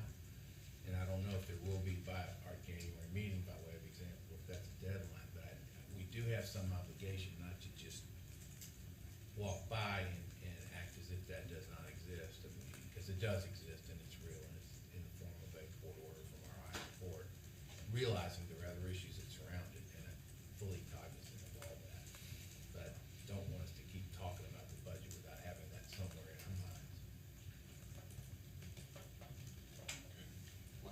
One of the, just an additional comment, in early work on turnaround, we didn't really have a firm grasp. We called it turnaround, but we really didn't have a good grasp on the layering of different departments which had access to funds which were directed at our low-performing schools. And so another way to maybe think about it is having that position will allow us to collaborate and coagulate and better direct those dollars, and they would still be under turnaround, but it just may not be turnaround. Federal money, local money, exceptional children money, and that those funds, while coming from different departments, are still directed towards the same effort, but it's not necessarily. And so the superintendent's leadership team has done a deep dive on that to uncover and find out, well, number one, I'm sitting in Greg Alcorn's seat, but our return on investment. So as we're looking at those dollars and we directed them towards this effort, what kind of result do we get? And so, am I articulating that? You are, and that's the essence of recommendation number 6, which has heretofore failed. Has not been implemented successfully, and that is something that this new person, whoever he or she may be, will be tasked with implementing. Perhaps then, what might be appropriate is on a future board agenda is to have an agenda item on this topic, which would give Superintendent, you and your staff an opportunity to present the array of things that are happening today, the things that you want to prove, concept, we can weigh in on, you know, our thinking, and we can work as a team on this in some of the way that maybe we're working on pathways. Yeah, that would be great. And in the meantime, the Office of Learning Recovery is continuing to work with local superintendents to encourage them to expend these funds.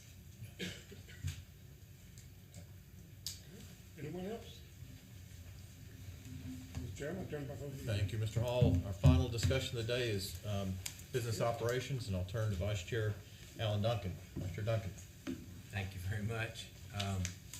We have a new business item to start us with today. I believe Alexis Schaus and Lynn Barber are going to report, as has happened periodically on the state and federal funding updates, where we are with ESSER relief funds and government emergency education relief funds, so that we can, this is probably pretty apropos coming right after, I see Angie Mullins is there, but this is apropos coming right after the superintendent's comments about what money may remain in various sources.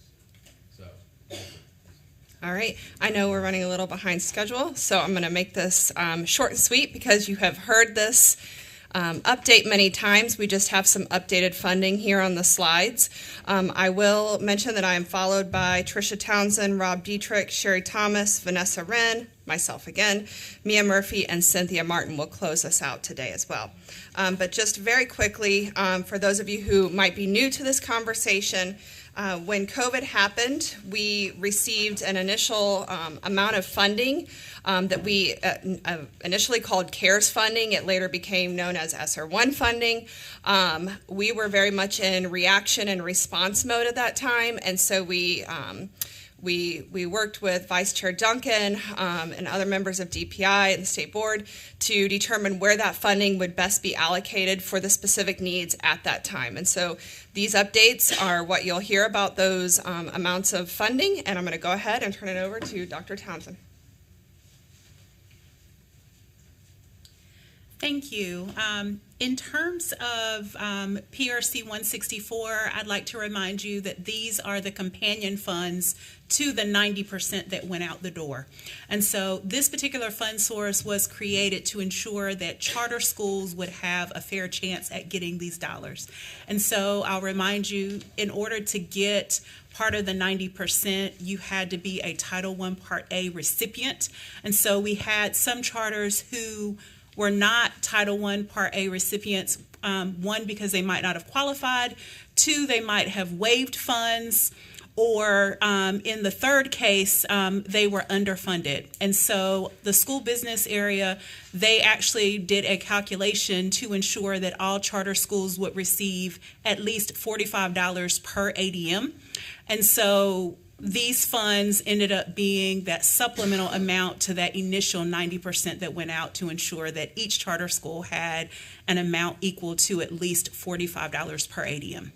And so as we ended the period of availability, which was September 30th, 2022, we had total expenditures to the tune of about $1.9 million. And so the second set of funds that we managed within federal programs was the iCares grant program. And so there was a need for quality child care to be provided for essential workers. And so this particular program allowed for school districts to apply for these funds. School districts worked in concert with community-based organizations to provide high-quality child care during the body of the school day. And so often they were going to these locations. If you'll remember, schools were actually closed and students were not allowed to be in them. And so schools were able to work with community-based organizations to have a safe place for students to go. We are working with our partners at the University of North Carolina at Greensboro Serve Center to actually bring to you a video presentation that actually summarizes the impact of this program. And so that is forthcoming. And to date, the expenditures for this program was just over $4 million. And then the last one, when CARES Act came about, we needed some additional staff to help us actually administer the program. And so Federal Programs was actually awarded 1.6 FTE to be able to carry out the process of assisting with applications. There also was additional funds that internal audit requested, and so at this point, those staff who have been brought on through this particular fund source, they are still employed at DPI, and they have been shifted to either ESSER 2 or ESSER 3 funds.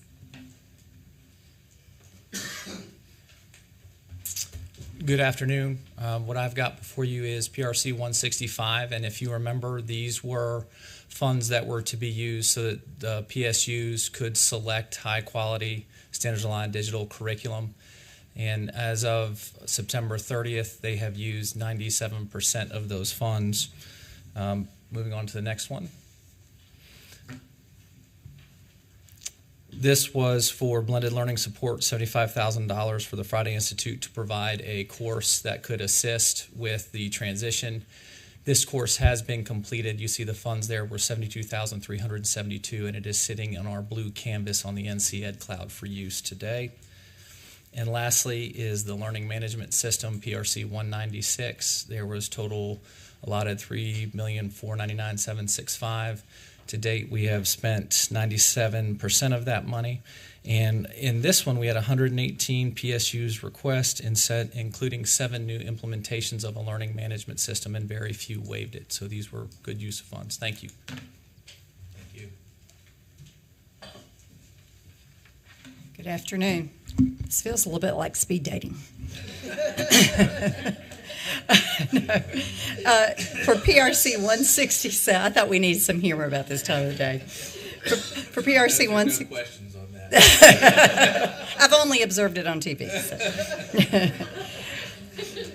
For PRC 167, we were gifted a lovely $10 million to support our districts who were providing additional services due to the closure of schools, services not being able to be delivered to students either by staff or other personnel issues or student issues, schools being closed.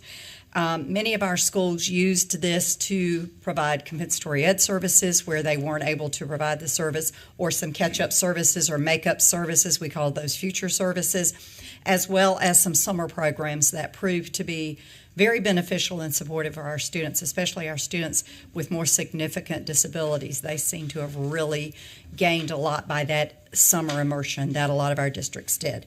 And so as of September 30th, $8,560,288 has been expended from this account.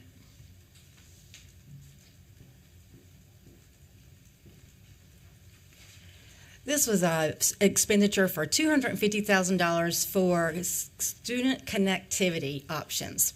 And this was actually very fun to look at and do. We looked at 3 distinct technologies. The first technology was Citizens Broadband Radio Service. We deployed that in Chatham County. We served 43 families. We found that the usage of that was quite low, even though the technology was successful. It has a somewhat complicated network architecture that relied on a collaboration with the local government, and families were reluctant to use that technology. The second technology we explored was our television white space, which is Wi-Fi over television frequencies. We served 25 sites in mainland Hyde County with that technology. Very successful technology. It worked. It did require professional installation of equipment inside the end user's home. And the ISP provider in that area no longer provides that service. So we did prove that the technology works, but it's no longer available for us.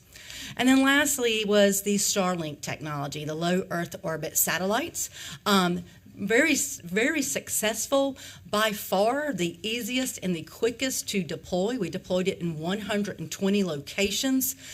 We provided a 12-month subscription. That's at $110 a month, and that included the equipment that had to be placed in the home, which the family could install themselves. We have learned that Hyde County has been approved by the Federal Emergency Connectivity Fund to continue paying for those sites there, and it does have finite ability because you need a clear line of sight. We are reliant on the 3,000 satellites that are available for us through Starlink, and so because it can be saturated, that is a technology we need and can use and prove that we can whenever there is no cellular or fiber available. So good results, and hopefully we can see some continuing of some of these projects. Thank you. All right, and the next three are mine.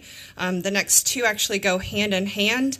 If you recall, very early in the pandemic, PBS partnered with us to provide curated content that we aligned as closely as possible to our standards, and then we also provide supplemental resources to those students who were at home. That worked out very well for what we were provided, and it was at no cost to us. As we move forward with this ESSER funding, we took $1.1 million and we used it toward funding teachers to go into the Friday Institute and record pre-K 5 science of reading based and math lessons that were aired on PBS as well, and then those are also housed on pbs.com still today through their classroom connection.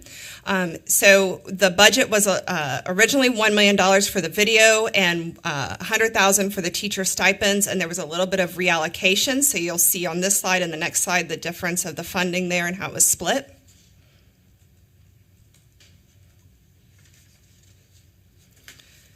And then this was another project. We were providing a lot of support to teachers across the state, but we realized very soon we were not providing any support to our school leaders across the state. So we worked with NC PAPA to stand up a Distinguished Leaders in a Remote Environment program. That was very successful. There was some additional funding remaining from that. And so one thing that I asked Shirley to do is to see if we could expand that, not to just drop it off because we still were in a pandemic and didn't know how long it would last, but to expand that to a mentoring type of a program. And so she created the Practitioners Network, which I was at NC PAPA 2 weeks ago, and that those Practitioners Network folks are still gathering together, and it's like a PLC across the state, so it's really cool to see. There was still some additional funding left, and so that has been used in combination with some other funding for the AP Accelerator that Tabari Wallace is the business owner of. Thank you. Good afternoon. Updating briefly on the Fund for Professional Development for K-12 Teachers. To remind, this fund focused on building the capacity of educators across the state to embrace the transition to virtual learning. So specifically, the funds were used to develop a 4-week asynchronous course focused on best practices for online learning and building engaging and accessible content. Funding was also used to pay skilled facilitators to guide the learning and provide valuable feedback. We also used the funding to develop and execute hundreds of digital transition webinars. In total, over 51,000 educators were impacted by the funding, and the totality of the funding was expended with the exception of $13, so almost down to the penny. Thank you. Thank you.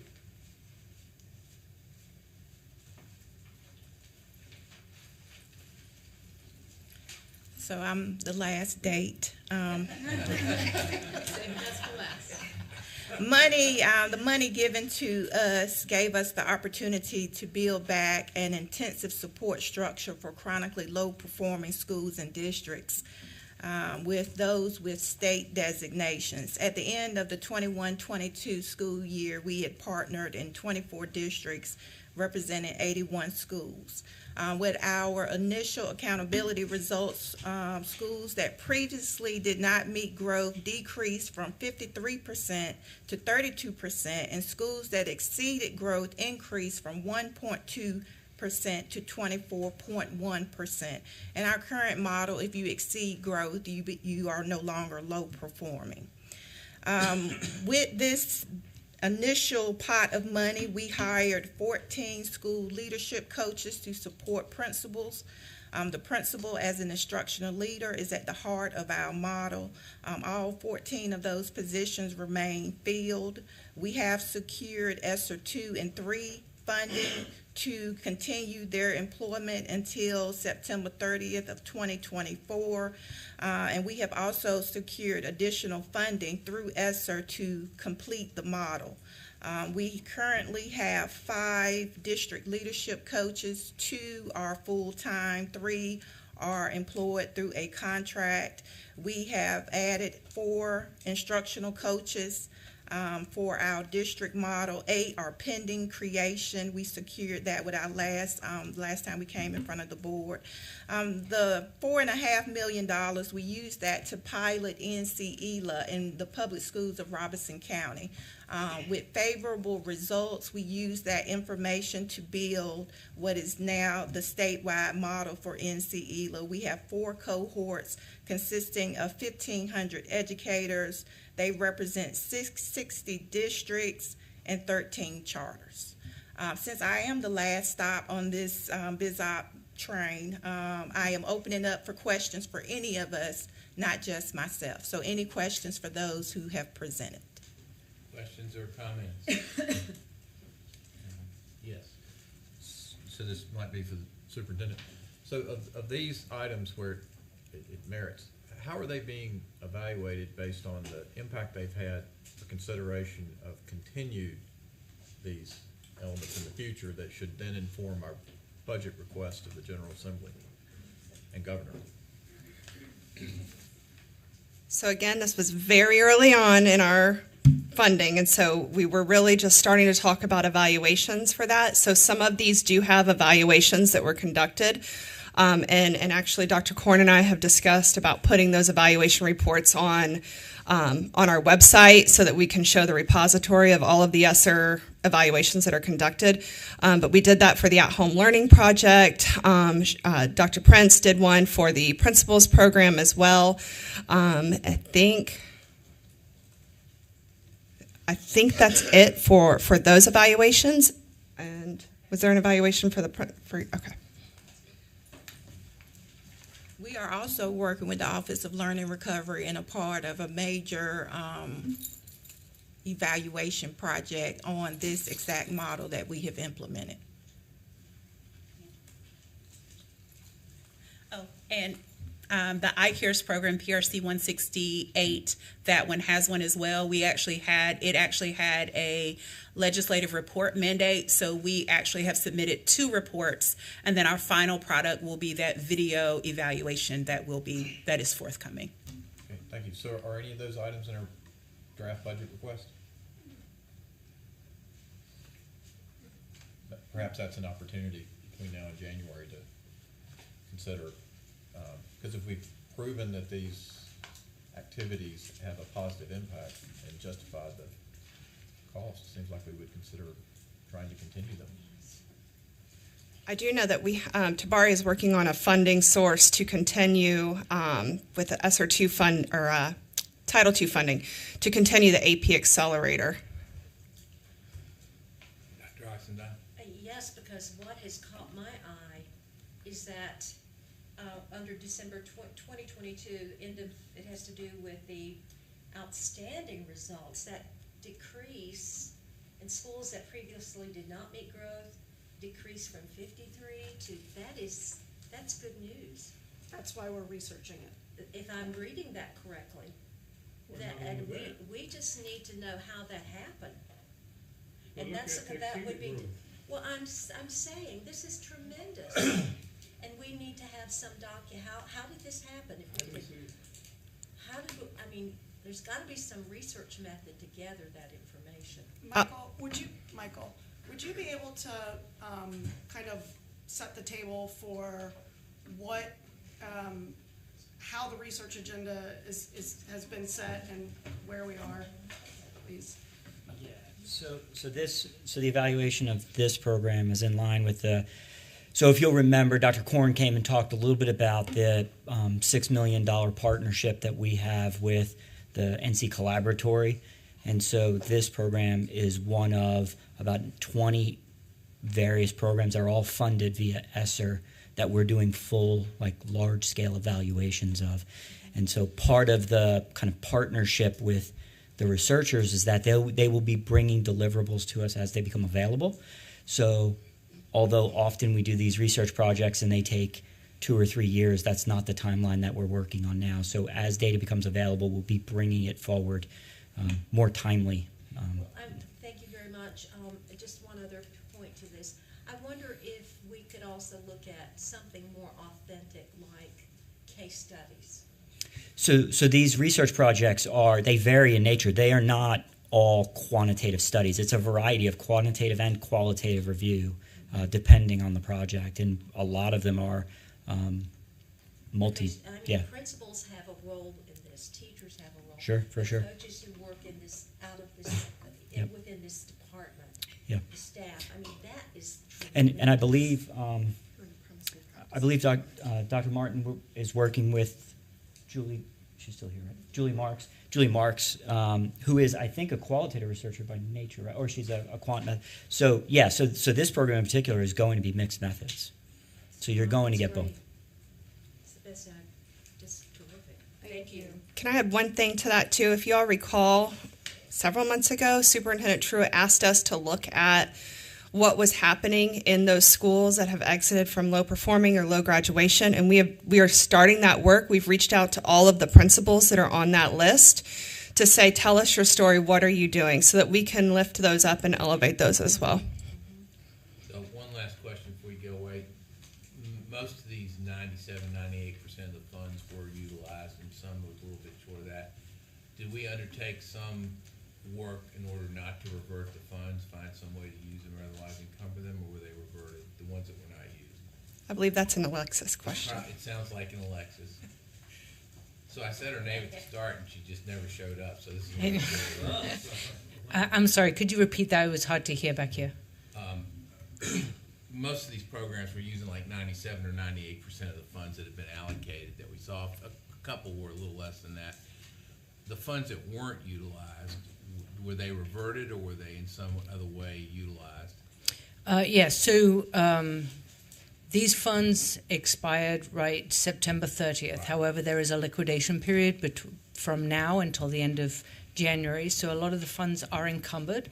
Those are not, some of those funds that are encumbered will be released and will never be realized as expenditures. So it is a little early to be able to give the final numbers. We have done initial reversions. I believe it's at 0.71% of the total amount.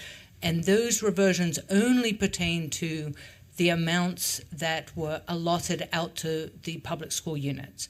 The amounts that were administered by the department for the district regional support and some of those other programs, because the state board provided us that flexibility to manage the funds, we will revert zero amount for that portion because we kind of utilize some of the other expenditures to fill those gaps. So a lot of the under expenditures, which were not significant, but until you revert them, right? So were really related to timing differences. For instance, the district and regional support, because we had to ramp up and get people on board, those expenditures were delayed, and then we didn't utilize the full amount. So those funds, those expenditures will now move on to the ESSER 2 and ESSER 3, so that we don't lose those funds. So, but there were some reversions from the public school unit side.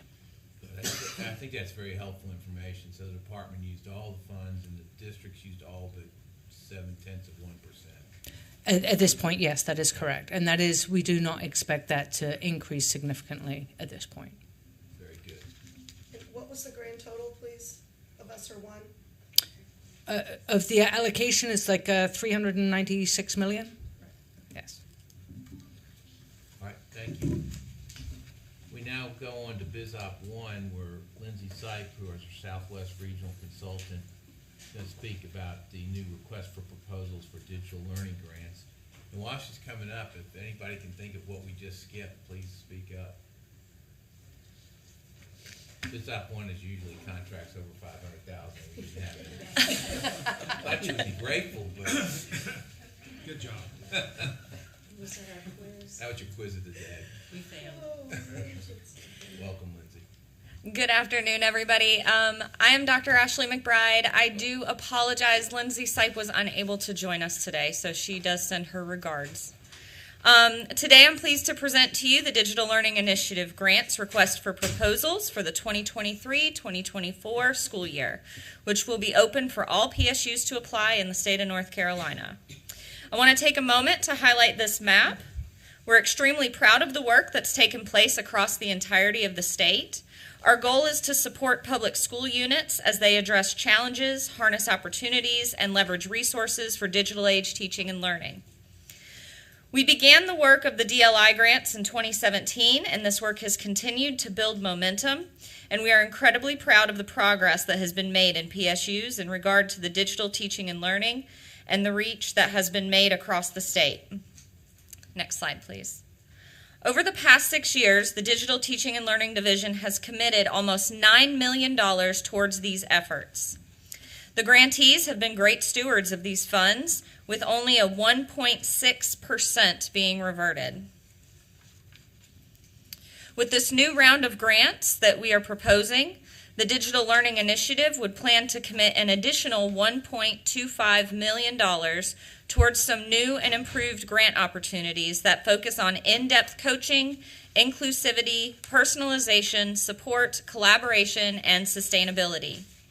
If you remember, next slide, sorry. If you remember, we made some changes to the DLI grants last year in response to feedback from the field. This feedback has led us to prepare two types of grants. The first is the Digital Learning Impact Grant.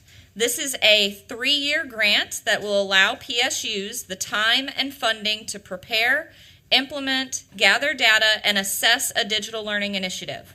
We hope to award up to 5 of these grants in this cycle, which would allow the digital teaching and learning team the ability to personalize support throughout the entirety of the grant. This could include, but is certainly not limited to, supporting program implementation, data collection and analysis, and sustainability planning. Next slide. While the Digital Learning Impact Grants are allowing for longer-term program implementation, the Digital Learning Mini Grant is a 1-year grant intended to provide the awarded public school units with funding-focused growth opportunities. With the influx of technology purchases in response to COVID, the Professional Learning Mini Grant can provide PSUs funding that offers additional support to staff around how to leverage those technologies to reimagine the learning environment. Over the last 3 years, schools have had to focus the majority of their technology purchases on devices that have been provided for remote learning. The Emerging Technologies Mini Grant is designed to allow PSUs to think outside of that box and purchase technology that provides new and innovative experiences for our North Carolina students. Next slide. Last year, we worked hard to improve another element of the DLI grants with a webinar series. Starting next week, we're going to continue to provide weekly webinars focused on grant writing best practices. As you can see by the schedule, we're going to focus on a variety of elements of grant writing. These sessions will have information that can be used for any grant a PSU might want to apply for, whether it's a DLI grant or it's any other grant. The first 30 minutes of each of those sessions will focus on the day's topic, and the second half of the session will allow participants to ask questions. Our goal through these grant writing supports is to ensure equitable opportunities for all North Carolina public school units across the regions. We could just pause there and say thank you for the work you're doing on that. That's extremely important. So many of our departments have rallied to do this to support the districts. It's very much valued, so thank you. You're welcome. With state board approval and continued funding, we're hoping to provide up to 15 mini grants total, which can be a professional learning grant or an emerging technology grant. The professional learning mini grant is a 1-year grant for up to $30,000 and up to $10,000 for charter, regional, and lab schools. PD emerging technology grants are going to be $50,000 for traditional PSUs and $20,000 for charter, regional, or lab schools. We believe that these grants will meet the diverse needs of PSUs and ensure an equitable spread of grants across regions. With state board approval and continued funding, we're also hopeful to provide the Digital Learning Impact Grant up to $95,000 each of those 3 years for traditional public schools and up to $20,000 a year. Next slide, please. Next slide, please. We want to present you with a timeline. We're hopeful to announce the RFP window opening this Friday if it is approved. We will then begin to host our webinar series on professional grant writing throughout the months of January and February. The application deadline for each of these grants will be February 28th of 2023. And we're going to be using the state board policy in order to work through those. A couple of other supports that we're going to be offering this year that we'd like to add is in January with our new updated digital learning plan. We are going to bring in teams of districts. We're already at full capacity throughout all 4 of our workshop days. These are 2-day workshops where district teams will come in. They'll look at their digital learning plan. They'll make action steps that will help them grow within that digital learning plan. And then we're going to talk to them about these grant opportunities as well as other grant opportunities that can help support that growth. All right, thank you so much for your support of our initiative, and we're very much looking forward to continuing this. Does anybody have any questions? Thank you. Questions? Dr. McBride? Not hearing any. Thanks very much for the report and for the work being done on this. Thank you. Our next item is BizOp 2, which is a follow-up on Portrait of a Graduate, which is a report on Phase 1 results and a request for ESSER 3 continuation funding request. And Christy Van Auken is here to provide this report. Thank you. Thank you, Chair Davis. Good afternoon, everybody. Glad to be here with you today. I'm here today to ask for continuing funding for 2 additional phases for the Portrait of a Graduate using ESSER 3 unallocated reserve funds. And you'll learn more about that from John Kiefer, who is a financial expert, which I am not.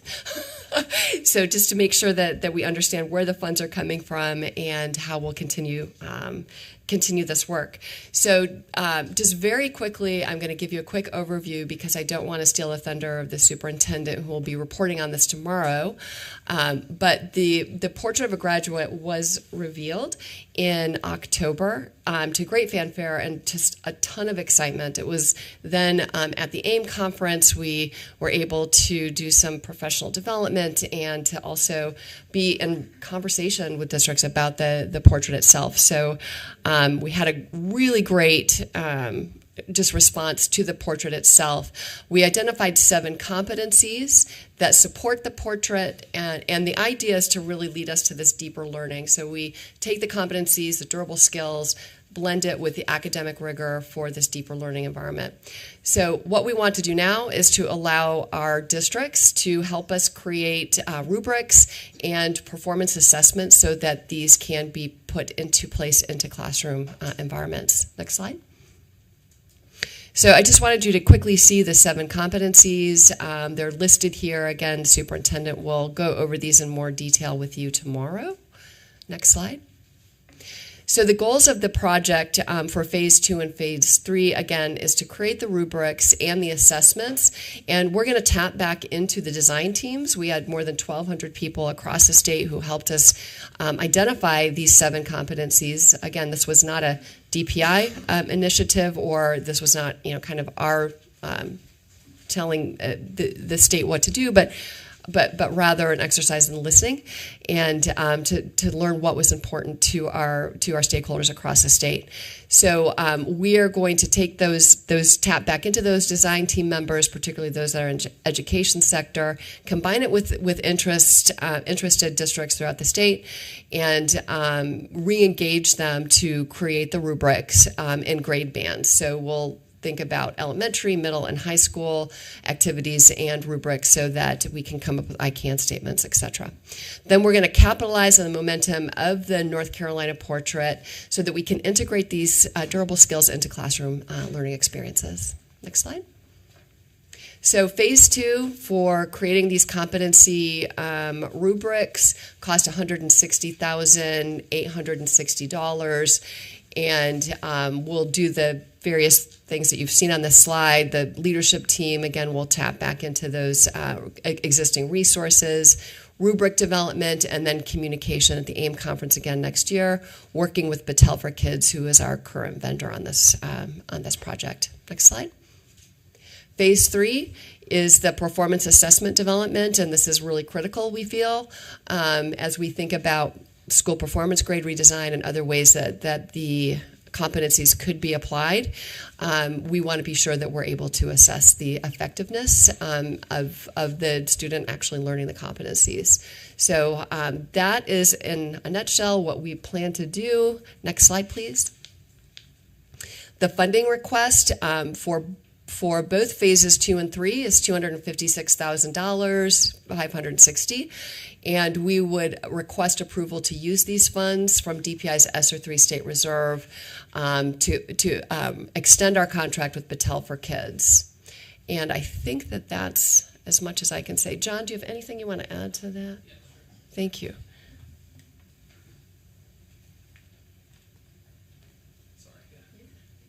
Good afternoon. Yes, so just to clarify, as Alexis noted a few minutes ago, as part of our effort to ensure that there were zero reversions for the funding that was managed by DPI from ESSER 1, we did move some expenditures from ESSER 3 over to ESSER 1, and so these funds would come from the ESSER 3 funds that were subsequently freed up by that transition. So that's where the availability comes from to, if approved, to fund phases 2 and 3 for Portrait of a Graduate. Thank you, that's helpful. Dr. I have Eichenbaum. a quick question. Going back a couple of slides, what caught my eyes, rubrics and assessments. So is that going to be additional work on the part of the teacher? Not at this point. So we're going to use this opportunity to create a network with teachers and with school administrators that will volunteer to help us to create these rubrics and assessments. So eventually the idea is to create additional technical resources so that our teachers have the tools that they need to put these durable skills into action in the classroom.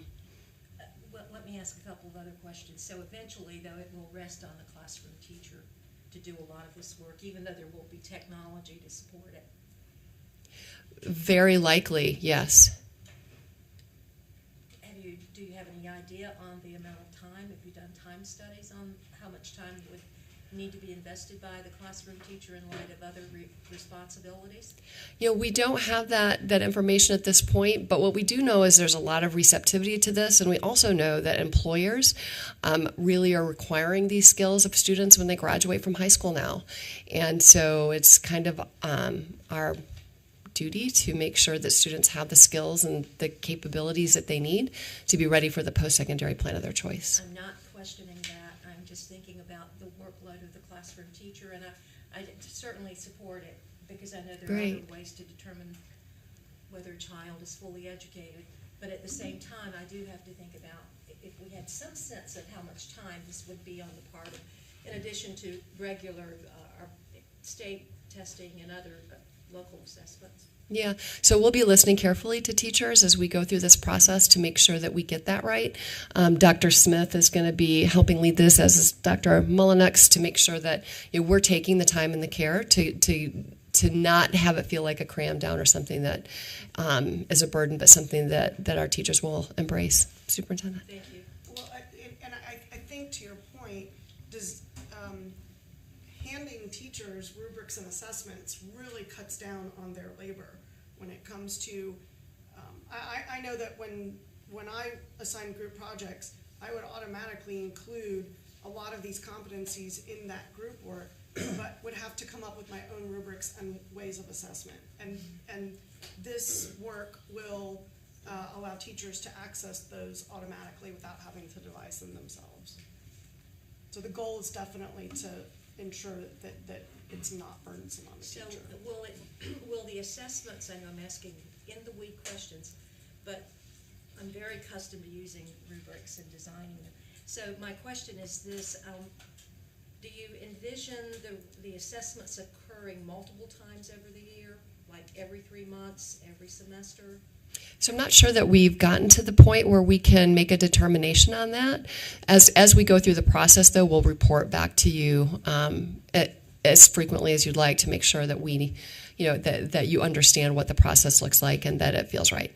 Yeah, this is not, the portrait of a graduate and its competencies are not required for teachers. So we've already heard from a lot of teachers, and we heard from our superintendent today. This validates the work that they're doing. And so the hope is that they will use it early and often, and that the fact that the assessments and the rubrics are already developed for them will make it easier for them to assess what they're already doing. Thank you. You're welcome. Any other questions? One last question for Yes. John. I assume you did the usual analysis for qualification for ESSER funding for this request. Yes, sir. And Yes. fit Yes. the criteria that we. Yes, just similar to the original Portrait of a Graduate request, this falls under the allowability rules for the ESSER funding. Okay, very good. We'd just like to ask that a little. Oh, no problem. Appreciate it. All right, thank you all very much. Appreciate the report. BizOp 3 is the 21st Century Summer Mini Grant Program. Susan Brigman is here to report on that. This is a program we've become very familiar with, both summer grants and long-term grants. So, welcome. Hey, good afternoon. I'm Susan Brigman. I am the Section Chief for Specialty Programs in the Office of Federal Programs, and I'm going to present to you today our FY23 Competitive Summer Mini Grant Program. As with all of our 21st Century grants, our funding source is Title IV Part B, and our purpose is still to establish or expand community learning centers that operate during after-school time hours, so that includes before and after school, intersessions, and summer. Pretty much anyone is eligible to apply for these grants. As you can see on the slide, LEAs, community-based organizations, city or county governments, faith-based organizations, institutions of higher learning, nonprofit, and even for-profit corporations. Before I share more information about our upcoming summer mini grant competition proposal, I wanted to provide you with just a little bit of high-level impact data. We have operated summer mini grants for the past 2 summers, and through those grants we've awarded over $11 million to 53 sub-grantees, impacting and funding 98 sites in 43 different counties, providing over 20,000 hours of service to 6,462 students, and providing job opportunities for over 1,200 staff. For this summer, we are proposing to appropriate at least $3 million for summer mini grants. The funding would be available from April until September of 2023.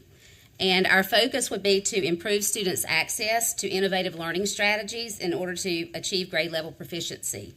And so in order for applicants to apply, they must be able to offer enrichment in academic activities that are multidisciplinary in approach, broad in offerings, and help build connections between academic skills and knowledge in a student's cultural and community context. For FY23, as in the past 2 summers, grantees must serve a minimum of 50 students for at least 4 to 6 weeks at 20 hours or more. And so the ranges, you'll see we have 3 different ranges, and as the number of students increase, the number of weeks increase, the number of hours increase, so does the opportunity for funding. We are offering some priority points with this grant competition. First, to economically distressed counties. So if you're a Tier 1 county, you receive 2 priority points. If you're a Tier 1, you receive, for 2 points for Tier 1, 1 point for Tier 2, and 0 points for Tier 3. If you propose to serve 100% CSI schools, you will receive 2 points. If you can propose to serve a combination of CSI and TSI, you would receive 1 point for that. Also, we're offering priority points if a program can offer extended program hours. And for the purpose of this grant, that means before 9 a.m., after 5 p.m., Friday, Saturday, or Sunday program hours.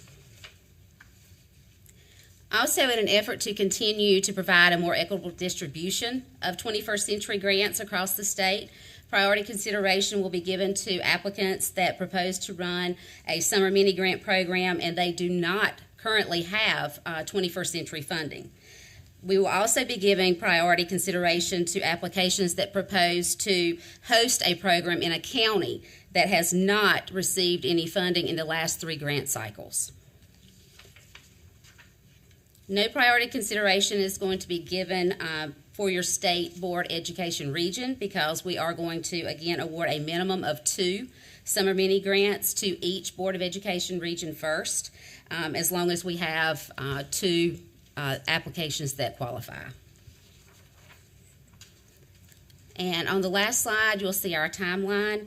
If approved, we plan to post our letter of intent on Monday, December the 5th, and provide some user training for CCIP, which is our grant management system, for our applicants in December 14th, as well as some TA sessions on completing the RFP in January. And we will open the application in CCIP on January the 9th, and it will close on February the 8th. Thank you. Other questions? Do you have any questions? About this?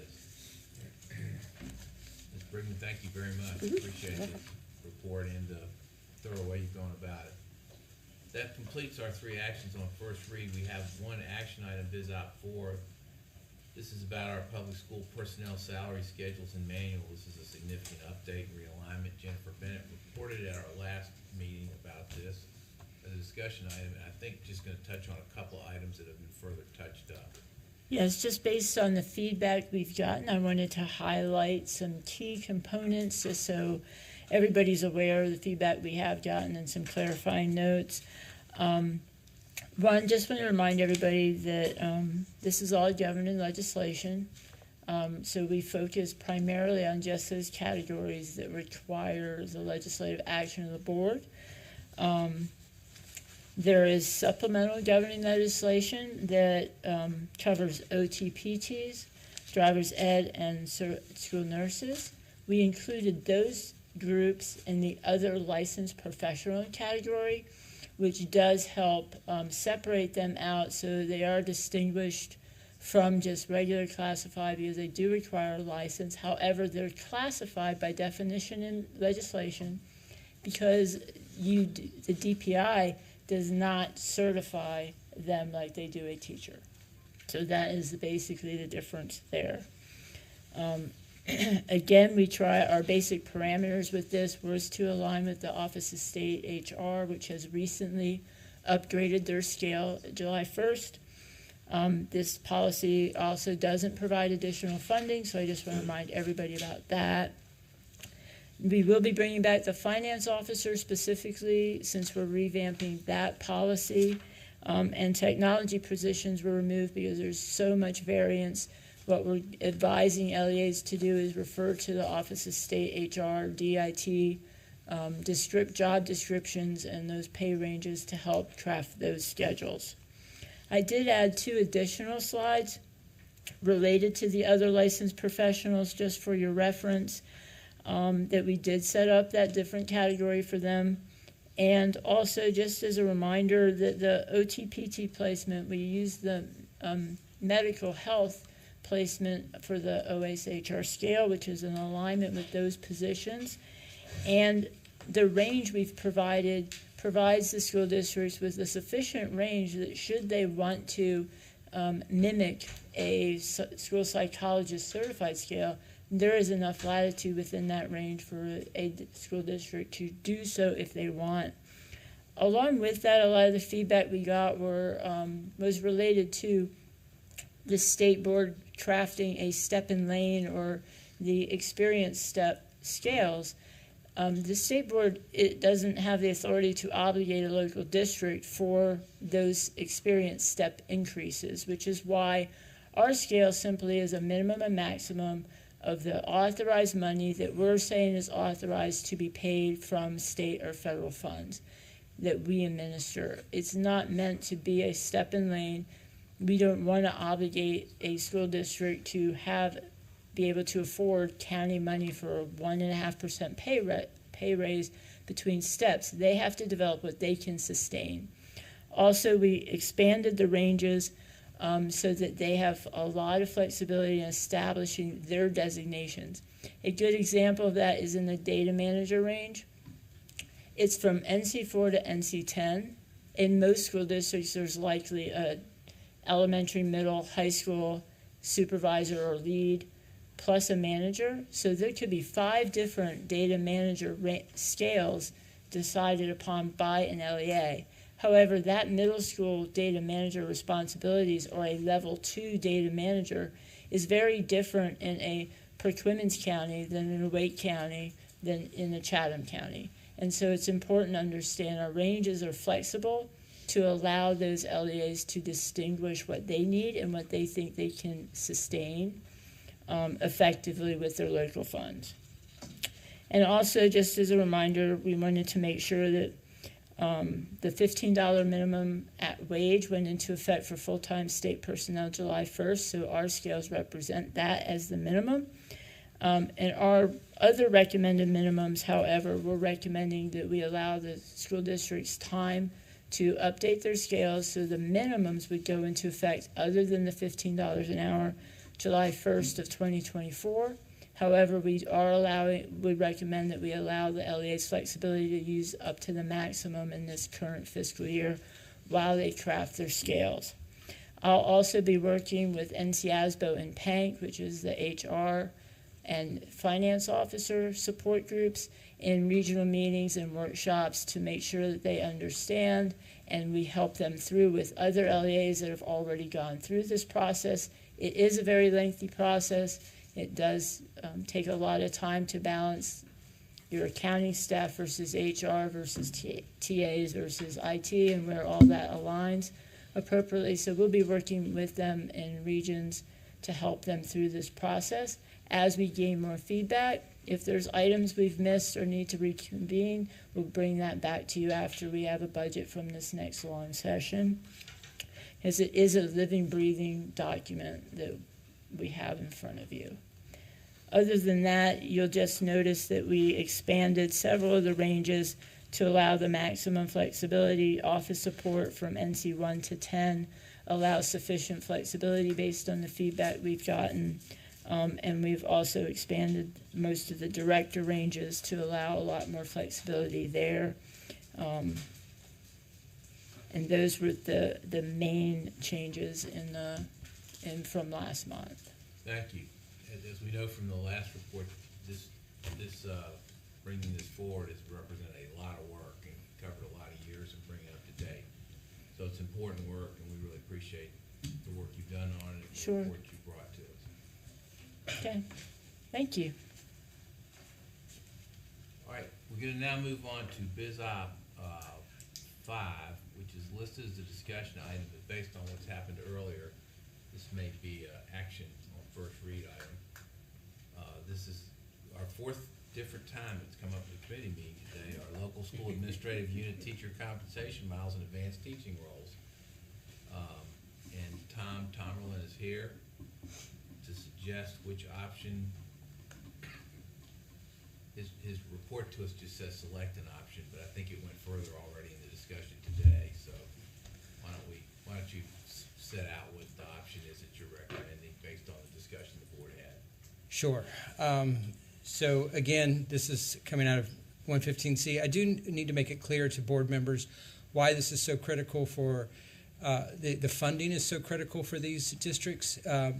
If you could go back to the previous slide, the class size flexibility in K-3 comes with state funding.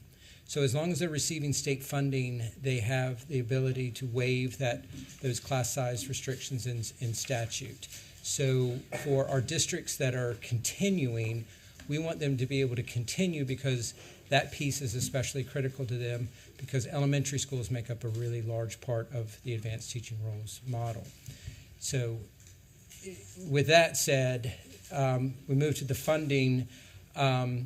So these were our obligations. The third column shows you the obligations from this fiscal year, and you see at the bottom there we spent all $3,540,000 that we were appropriated by the General Assembly for 23-24.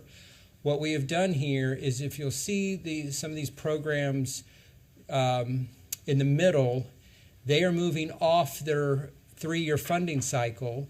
We made a proposition to them that if they can reapply for another round of funding, or we will guarantee them $75,000 for the next 3 years, so they have their state funding. They can continue their class size flexibility as long as they're implementing the same program that was approved by the board initially. And you can see, and we did that last year as well for those folks who had rolled off their 3rd year. The statute allows for another 3 years for these districts. So this is kind of a proposition we give to these folks so that they're not resubmitting for full funding. The idea is that these are sustainable programs, and this nominal funding can carry them through the continuation of their programs for another 3 years.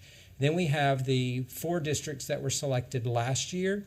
You can see their funding obligations are included down at the lower part. We are accounting for $140,000 in evaluation costs, which is required. The evaluation is required by the legislature. We can reserve up to $200,000 from the fund. We are only asking for $140,000 for that evaluation, and that leaves us obligations before we decide on the funding of $2,100,000, and then that leaves us with $1.4 million to distribute for this fiscal year. And here are the funding requests from those districts. Each one is presented here to you. I will remind you that DPI's recommendation was for proposal 3. And then the other 3 districts are not highlighted there. So 1, 2, and 5. 1, 2, and 5. Thank you very much. 1, 2, and 5. So the 2 options that we presented you today. So here is the funding option. If you went with DPI's recommendation for proposal 3, you can see they don't quite meet that the funds we have. So we would be left with $371,000. If this is the option you choose, what we would do is next month we would come back and tell you how we propose to distribute that $370,000, because we want that going out to the districts and not reverting. If you select funding option 2, this is the request from each of those districts, and then the next column shows how we would have to adjust that to keep it within the $1.4 million. And you can see that represents about 25% reduction in their funding request of what we're actually able to fund if we went with the 4-district approach.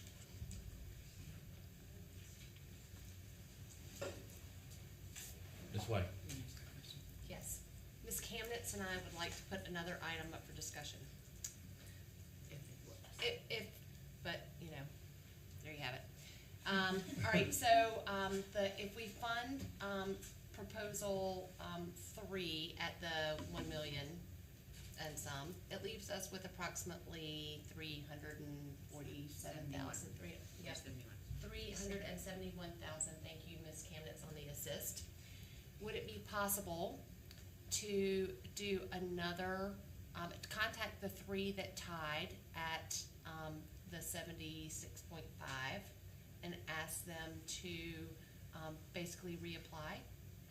And then we could fund a second one at their full amount, because the amount of money left would cover the amount of funds that are asked for by each of the three districts that tied at 76.5. I'm looking back at him, hoping he's looking up 115C311. I don't know if that's allowable under the law. I don't have a legal answer, but a practical answer. There's a reason why those three tied. That would not change if they reapplied. They'd still be tied.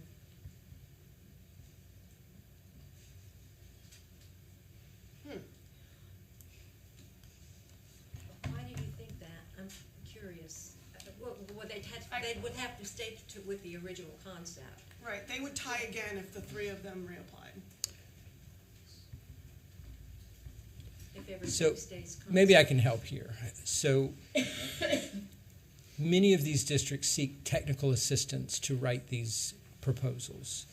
And it could be that some of the proposals were written with the same technical assistance. I see. Okay.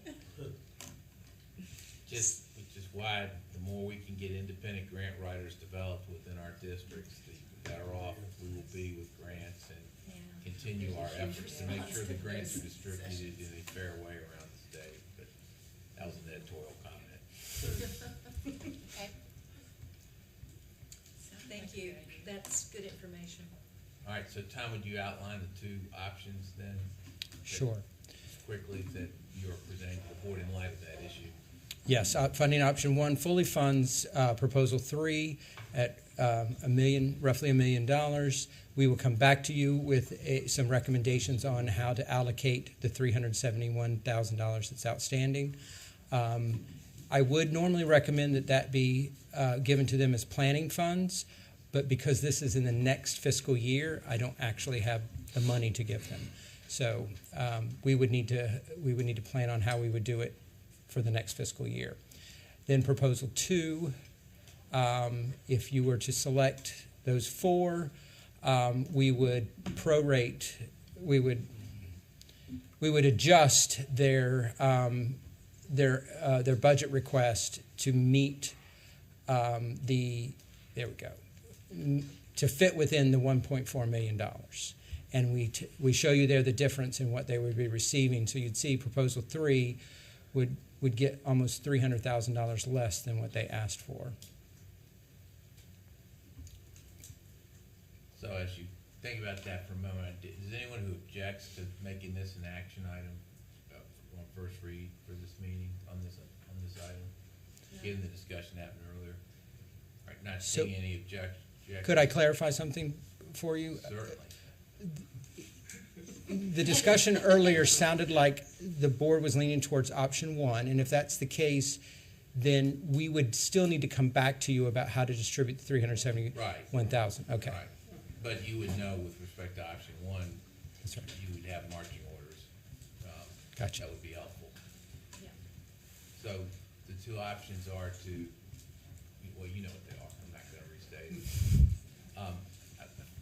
I don't know if it would be helpful, but is there a straw poll now on which way you would prefer to go, so that when we have a motion tomorrow, we actually can have a motion with a definite option, as opposed to having to pull this one out separately?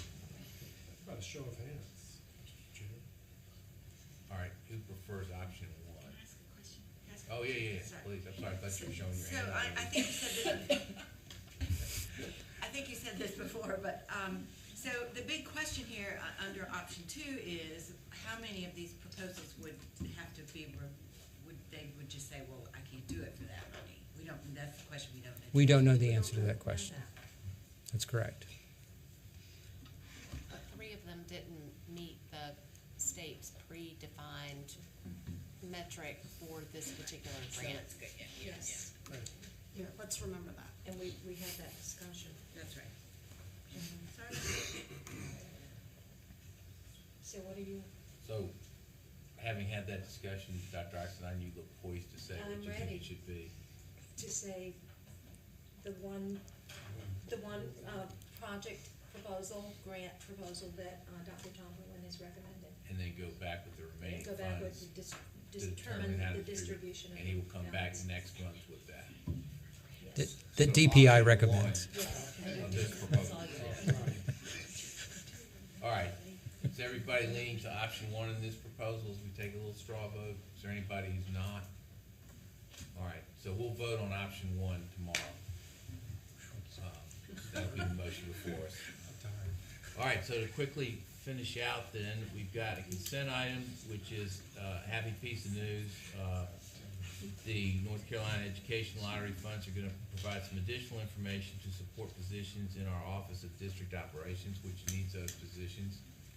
Dr. Harvey is here if there are any questions. Otherwise, she will give a 20-second to 25-second summary. I just must say that a colleague recently said to me, "How is it you always get to bring good news to the board?" Happy to do that. Remember that, Tom? I'm happy to say that the recent session law did authorize the State Board of Education to expand its use of lottery funds by $500,000 to support the positions in the school planning and plant operations sections. And as you know, these are the sections that house our highly qualified professional engineers and architects.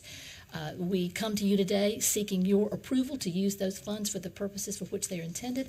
I will tell you that that amount will not take us to the point that we need to be fully staffed, but we do hope in the coming months to demonstrate our responsible use of those funds so that we may be in a position to seek additional funds to support their work. Thank you, Dr. Harvey. My pleasure. This will be consent item BizOp 6, and it is particularly timely because there's a real uptick in construction around the state that is supported by DPI, and so between the funds that have been awarded by the superintendent and some bonds that have passed in a number of districts around the state, there's going to be a lot of activity that will require the use of these additional personnel, which will be very timely. Perfect. Thank you. On updates on contracts, actually had a question come up from a board member, which mirrored one I had actually.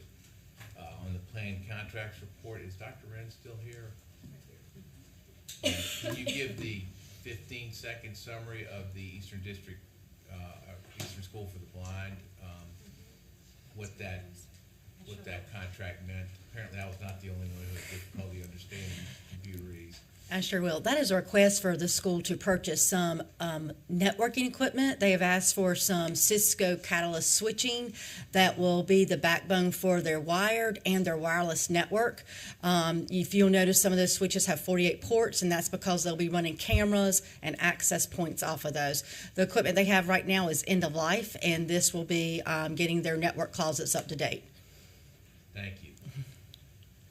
That was a fairly straightforward approach, which is, if you read those who haven't read fully that contract, it was hard to follow.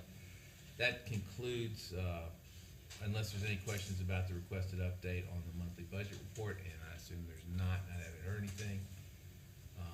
We are at the finish line. Wendell Hall, my co-chair, and I thank you all for your attention. Well, thank you both. That concludes our discussions for today. At this time, I'll ask for a motion to go into closed session. I move that we go into closed session pursuant to North Carolina General Statute, Section 143-318.11, A 1, 3, and 6, to prevent the disclosure of information that is privileged or confidential pursuant to North Carolina General Statute, Section 115C-321. To consult with our attorneys in order to preserve the attorney-client privilege between the attorneys and the public body, including specifically to consider the cases of M.W. buying through his parents J.W. and B.W. versus Charlotte Mecklenburg Schools Board of Education et al. O.M. by parent or guardian C.M. versus North Carolina Innovative School District. Kathy Juanita Reeves versus Freddie Williams, I think that means Freddie Williamson et al. Mona Gillum versus Bertie County Board of Education. And finally, to consider the qualifications, competence, performance, or condition of appointment of public officers or employees or prospective public officers or employees. Motion by Vice Chair Duncan. Is there a second? Second by Mr. Hall. Any discussion?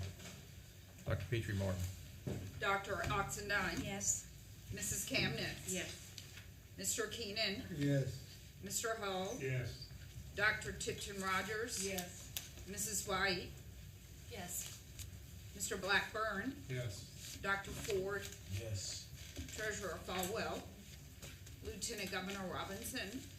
Vice Chair Duncan. Yes. Chair Davis. Yes. Motion carries. Let's be in closed session back here at 4:35. And we'll move as briskly as we can. We look forward to reconvening tomorrow morning with everyone else, 9 a.m. Have a good evening.